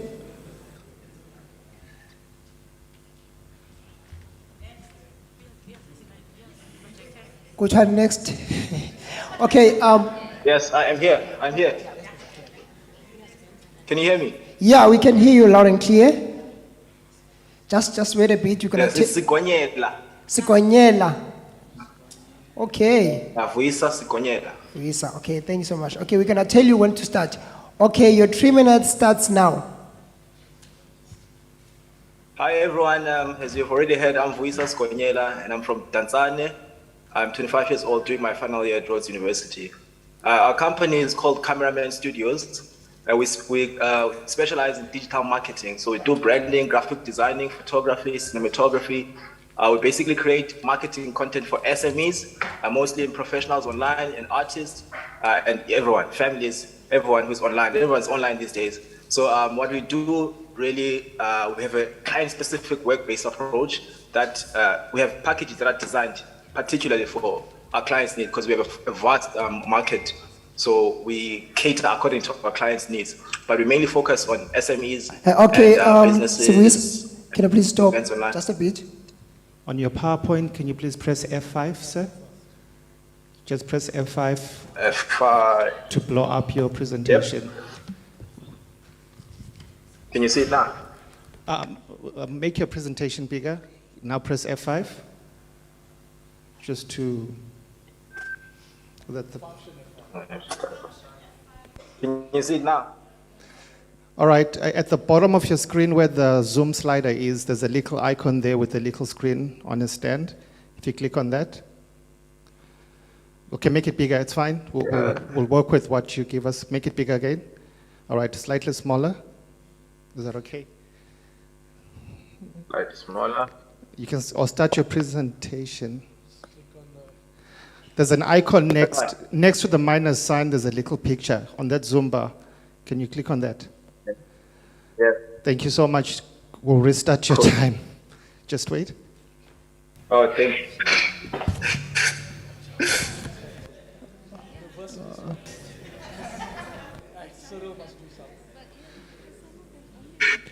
All right. Your time starts now. Okay. So, like I've already mentioned, we specialize in digital marketing. So we basically create marketing content for SMEs, professionals who are online, content creators, and so on and so forth. We also cater for individuals, as well as families, anyone really. And our approach is client-based, specific-based, whatever the needs are. The business have been proven to be sustainable. We started in 2020 during lockdown, and we've scaled because we started with photography, and then we added cinematography, graphic designing, and we keep adding. Yes, you may be thinking that business is not unique, but we've introduced new ways that are efficient. We've created new systems, new structure that run the business, and it's proven to be efficient and timelessly. We have a 48-hour turnover time, which is something rare within this industry. Photographers usually take weeks and months to deliver photos, but we can deliver. And another different thing is that when you come to us, it's like a pit stop for all your digital needs. You can come to us for graphics, for photos, for everything you need to have an online presence. It will definitely stand the test of time with the first industrial revolution into effect right now. Let's face it, any business that doesn't have an online presence is as good as dead. Our marketing, like I've already mentioned, it's vast, but we mainly focus on SMEs and professionals who are hosting events and content creators online. So everything we do is online. We reach our market online using social media, Facebook and Instagram. We also deliver our products online using online softwares. Currently, we have 2 assistants that are helping me, one with marketing, media, and the other one with running the operational on the ground. So our services could be things like images we supply to newspapers, graphics for businesses, social media ads, videos with business cards, flyers, and so on and so forth. Finances, we started this company in 2020 with only 6,000 rands. By the end of the year, we had generated a revenue of 20,000 rands, which led to me getting my first car in my family, which was the Golf. And a year later, we doubled that profit by 100%. We increased by 100%, we doubled it, and we managed to make a profit of 40,000 rands. And I sold the first asset and bought our second car, which I'm driving right now, which is also the reason I'm not there today, because yesterday I had this happen to the engine knocked and I couldn't get there for the presentation. But our finances, we've made so much revenue, and we continue to make, especially during our peak times, which are December, now approaching. That's the best time to flex some muscles. We can make from 10,000 rands monthly, 800 rands, depends, it varies, it ranges from 400 rands until 10,000 rands, depending on what, like I've already said, we work in terms of a sliding scale. It depends on what the clients need from us. Thank you. Thank you so much. Okay, thank you so much for that presentation. I'm going to give over to our judges to have some questions. Let me start online. Any questions from our online judges? Thank you so much. Can you talk a little bit about your competition? Who are your competitors that you identified, and how are you marketing? How are you competing with them in the market?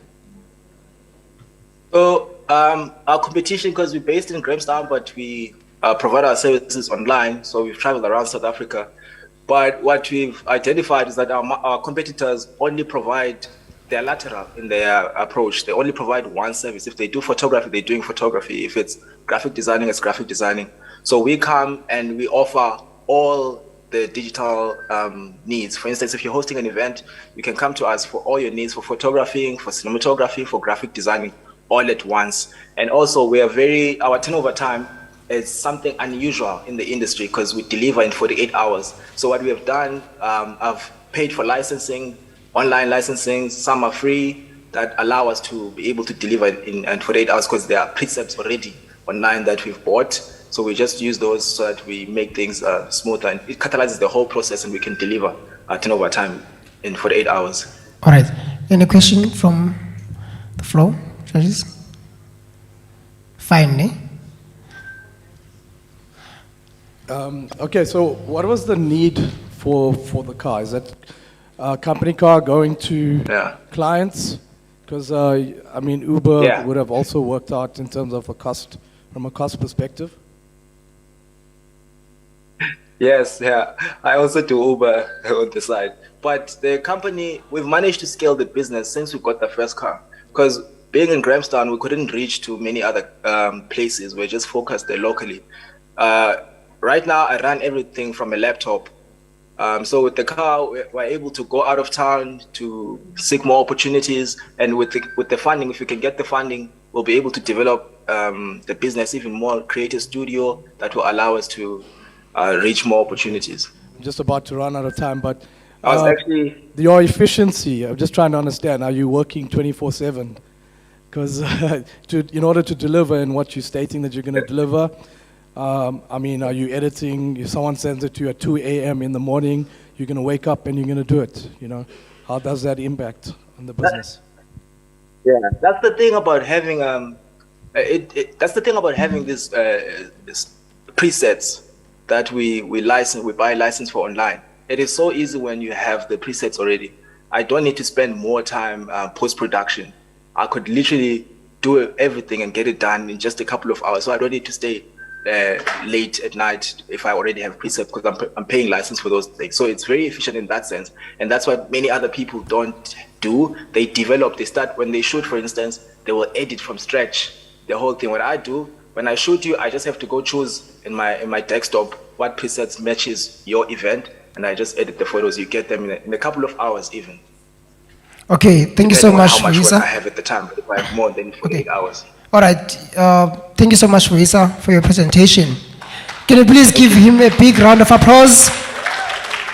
Guys, yes, and Saiba Willimoto. Sabawell, and Sabalukuba. Guys, you see what's possible when you an entrepreneur. So it means, yeah, it's possible, man. You can have your own car, Sabawell. All right, yeah. I said we are moving with a jet speed. In fact, we are moving with a Golf 7 speed, or Golf R for that matter. But we are moving. Okay, now this brings us to the end of our presentations from our participants. So now we are left with only 2 items, then we call it a day. So just something to think about, ne? One day, a man and a daughter working in the forest. Okay, but seriously, ne? One day, a man was just walking, ne? And the man saw birds, you know? You know that English, you have accent, birds. Okay, this man saw there were many birds, ne? Then he said, hello, 100 birds. And one of the birds replied and said, no, we are not 100. But in order for you to get the 100 that you're talking about, you need to say our number, which you don't know, plus the half of our number that you don't know, plus 1, then you're gonna get 100. The question is, how many were the birds? Wrong? Anyone? Maybe I can just leave it, you can calculate, do your maths. Be innovative, man, come with innovative ideas of how to calculate this. Let me again, for the last time again, I'm gonna repeat. A man said, hello, 100 birds. And one of the birds replied and said, we are not 100. But in order to get 100 that you're talking about, you're gonna say our number, which you don't know, plus the half of our number, plus 1, then you're gonna get 100. The question is, how many were the birds? Very good. The answer is 66. No, we're gonna talk about it. We're gonna talk about it. Yeah, when you say 66 plus the half of the 66, which is 33 plus 1, you're gonna get 100. Maybe you're gonna tell me how you get to that answer.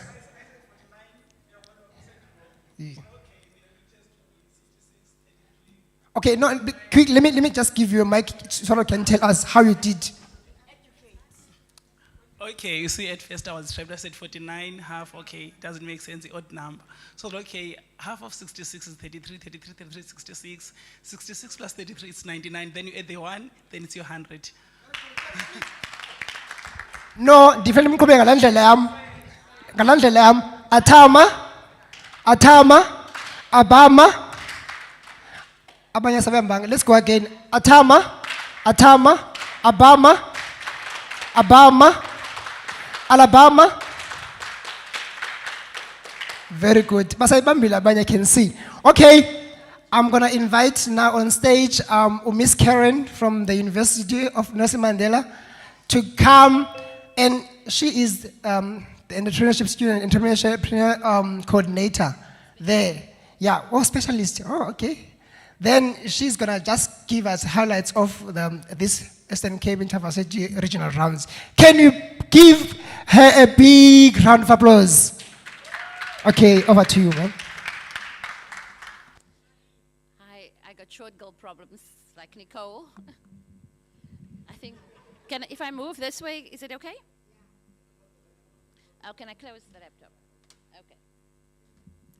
Hi, everyone. I also need the timer because, I have this habit of going over time. So if I can have 3 minutes, and you can start now.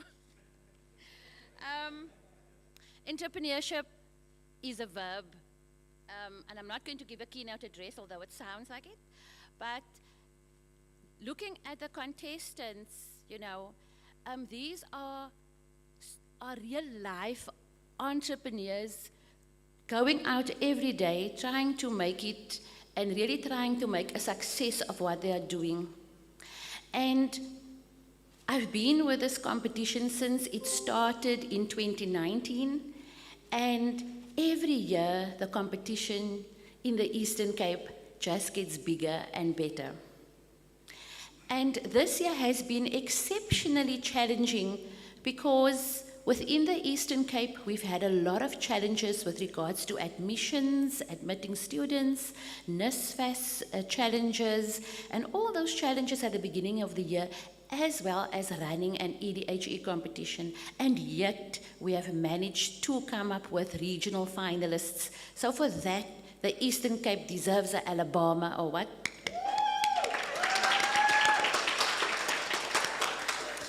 I'm waiting here for the MC to direct. So for me, that is just the highlight of this whole competition, is that we still hope that we will get a winner from the Eastern Cape.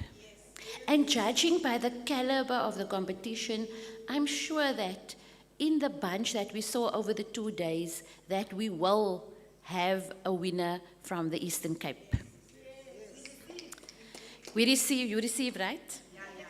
In 2021, we have never had a winner in the final competition since 2019, but in 2021, we've had a winner in the first runner-up. Her name was Sisanda Poswana from the Walter Sisulu University, and she was the first runner-up in a category in social impact. And maybe we must follow up with her and invite her next year to come and tell us about how far she has gone in her business. And we must do the same with the winners in our categories and really follow up and support our students where they are. So I want to thank, the real winners today are you who actually came to pitch. You, every day, you're busy with your business, but to come and pitch and stand in front of hundreds of people is not an easy thing. To know that people are watching you online is not an easy thing. You even try to tell your friends that you are pitching because people are watching you. And I know that's been a challenge for many, and we have really struggled to get our students to be pitch ready. And I think for them coming to the competition and in our drive home today, I'm sure I will hear about the experience they had pitching live here today. It is nothing compared to the internal round, right? It is nothing like really, because now there's different people, you don't know their faces, and really for me, I need to, Mr. MC, give another kind of a clap there for our participants, for your courage, for your brevity, for being brave, just to come and stand here and pitch your business, and also to sweat when the judges ask you questions, because the judges, guys, the questions, some of them were really tough, and I thought, oh my word, I don't want to be that participant, but you have done exceptionally well, and for that you deserve, what is the other word? Yeah, it's called Atama. Let's go, Atama, Atama, Abama, Abama, Alabama. Thank you.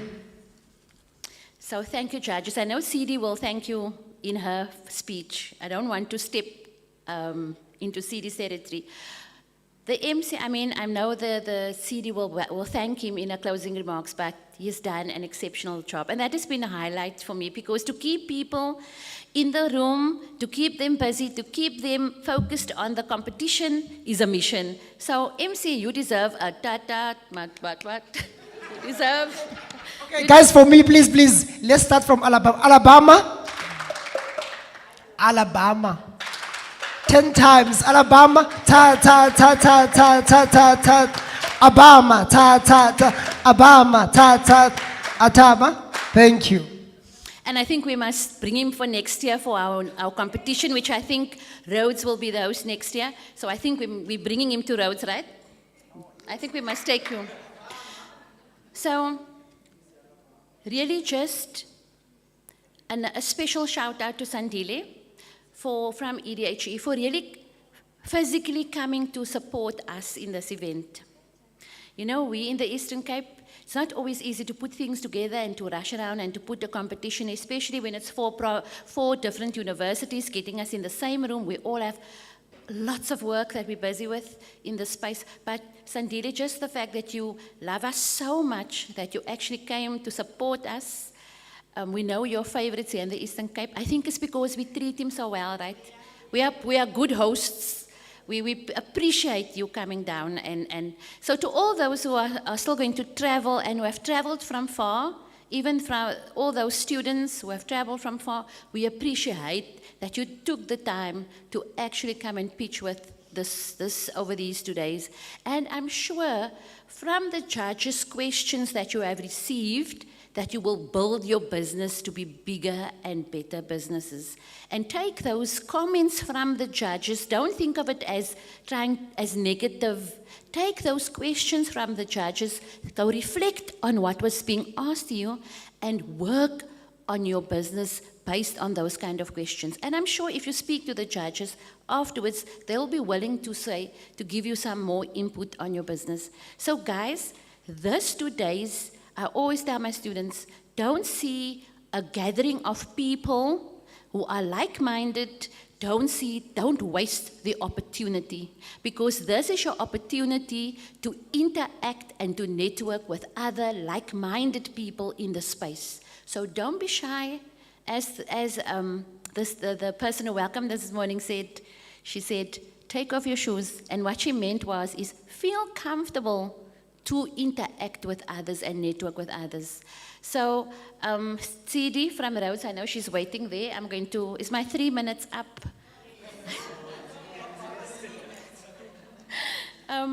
I want to wish all of you well on your journey of entrepreneurship. You know, judges, what you see here, judges, is not only an entrepreneur. What you see here is a student entrepreneur, and that counts for a lot, because if you must know, and you have probably been students yourselves, the academic program is not easy. Studying online, headache. Studying has, over the last, we come through a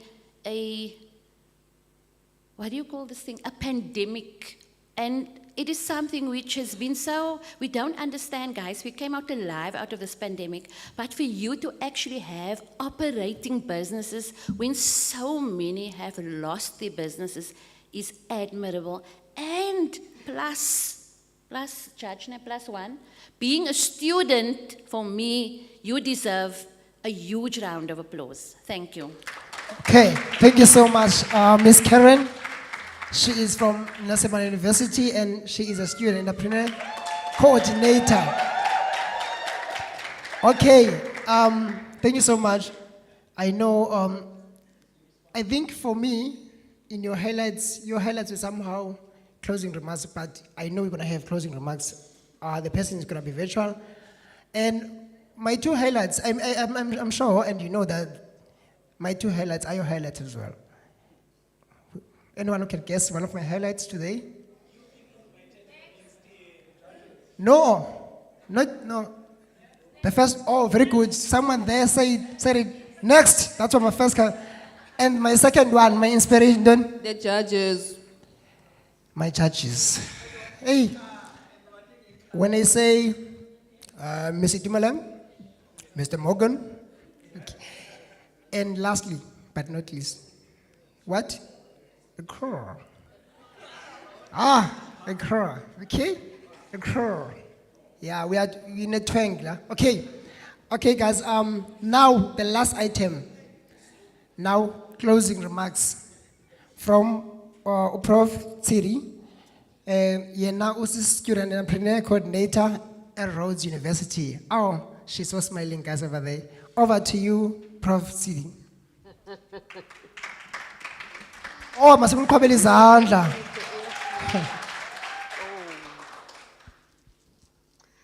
Thank you very much, Mr. MC. I hope everybody can hear me loud and clear. I just Yes, of want course. to thank you, Mr. Mkokweni, for you managed to keep the audience alive, especially on day 2 is one of the things that is usually challenging. And as we were looking at it, and you actually came up with your hand clapping, which is Atama, Abama, Alabama. I tried, and I was like, the coordination doesn't work the way that it is.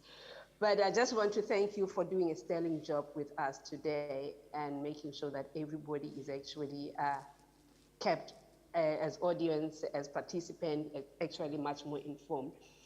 But I also want to extend my word of appreciation to our sterling judges that actually I don't envy being part of what they're about to do, because the past 2 days they've been trying to consider and they're taking decisions. And I have to say to Ms. Itumeleng Dlamini from SAB Foundation, it's always appreciated that you guys are here. And also for coming all the way to be here with us in the Eastern Cape. I mean, I hope East London and Eastern Cape warmth you've experienced. It's not the same as the Gauteng one, but I hope you enjoy that. And I want to go to also Mr. Morgan Naidu from Ellen Gray Orbis Foundation. I want to say, Mr. Morgan, I think your presence and the kind of questions that you were asking, I hope participants are actually taking some notes in terms of what you need to prepare, what you need to think about whenever, because these guys were actually asking very relevant questions. Online, virtually, we've got Skalk from Positive. I really want to say, I know it was actually difficult being virtually when you were actually asking questions, but you got some interesting and quite on point kind of questions. Thank you very much for your input. Last but not least, Mr. Mbuso. Mr. Mbuso, you were actually very quiet as a judge, but when you came up and you asked questions, it was pertinent question, and you actually made sure that there's a follow-up that comes in from that. Thank you very much. So what I also want to also appreciate is the students that participated here. You are all winners, even though part of competition that we usually do is we try and look for 1 of 4. Now we're looking for 4 winners. But what I want you to say, even if you did not make it on the list of the 4, please regard yourself as a winner, because you are a winner for the Eastern Cape. For us here, as part of the Eastern Cape coordinators, we're really proud on what it is that you have been doing. And the mere fact that there's been so much diverse kind of program and so much diverse businesses that you guys are looking at it gives us so much hope that actually the future of Eastern Cape, even though we are known to have so many problems, you are the innovators coming up with solutions. I was also listening to yesterday's session. I watched the yesterday's session, and I was like, in innovative ideas, people were coming up with such innovation, and I was like, what else do we want? Maybe we're doing good things. We actually, because to see some of the students coming up with such diverse solutions, I really, really am proud. Today's session, we looked at impact, and I like the fact that you focus on what's relevant for the Eastern Cape. Circular economy, farming, education, and we also had creatives. And I don't want to go into the diversity of the general businesses that we have. They were so diverse and such important things that you guys are dealing with. Good luck to everyone and good luck to the winners. Judges, I don't want to be in your shoes because it's not an easy job that you're doing. Finally, I'd like to thank the audiences that were sitting there with us and actually throughout this whole period were actually engaging us. And thank you for joining us. Families that joined us virtually, online, and everybody that watched this program, we really, really thank you for being. So now we leave it to the judges and make sure that the judges are going to give us a stellar. So whoever is the winner, we say congratulations to you. But we are taking this forward as Eastern Cape. Good luck, Eastern Cape. Well done, Eastern Cape. Thank you, judges. And Okay, all right. Thank you so much. Can you give her a big round of applause? Thank you so much, Prof. CD, for thanking us. And I'm not sure if she's still there, but I just want to say thank you so much, Prof. CD, for thanking us. Yes, thank you so much for thanking us. And thank you. Okay, let me just have just 1 minute to speak because now it's my last time I've been talking.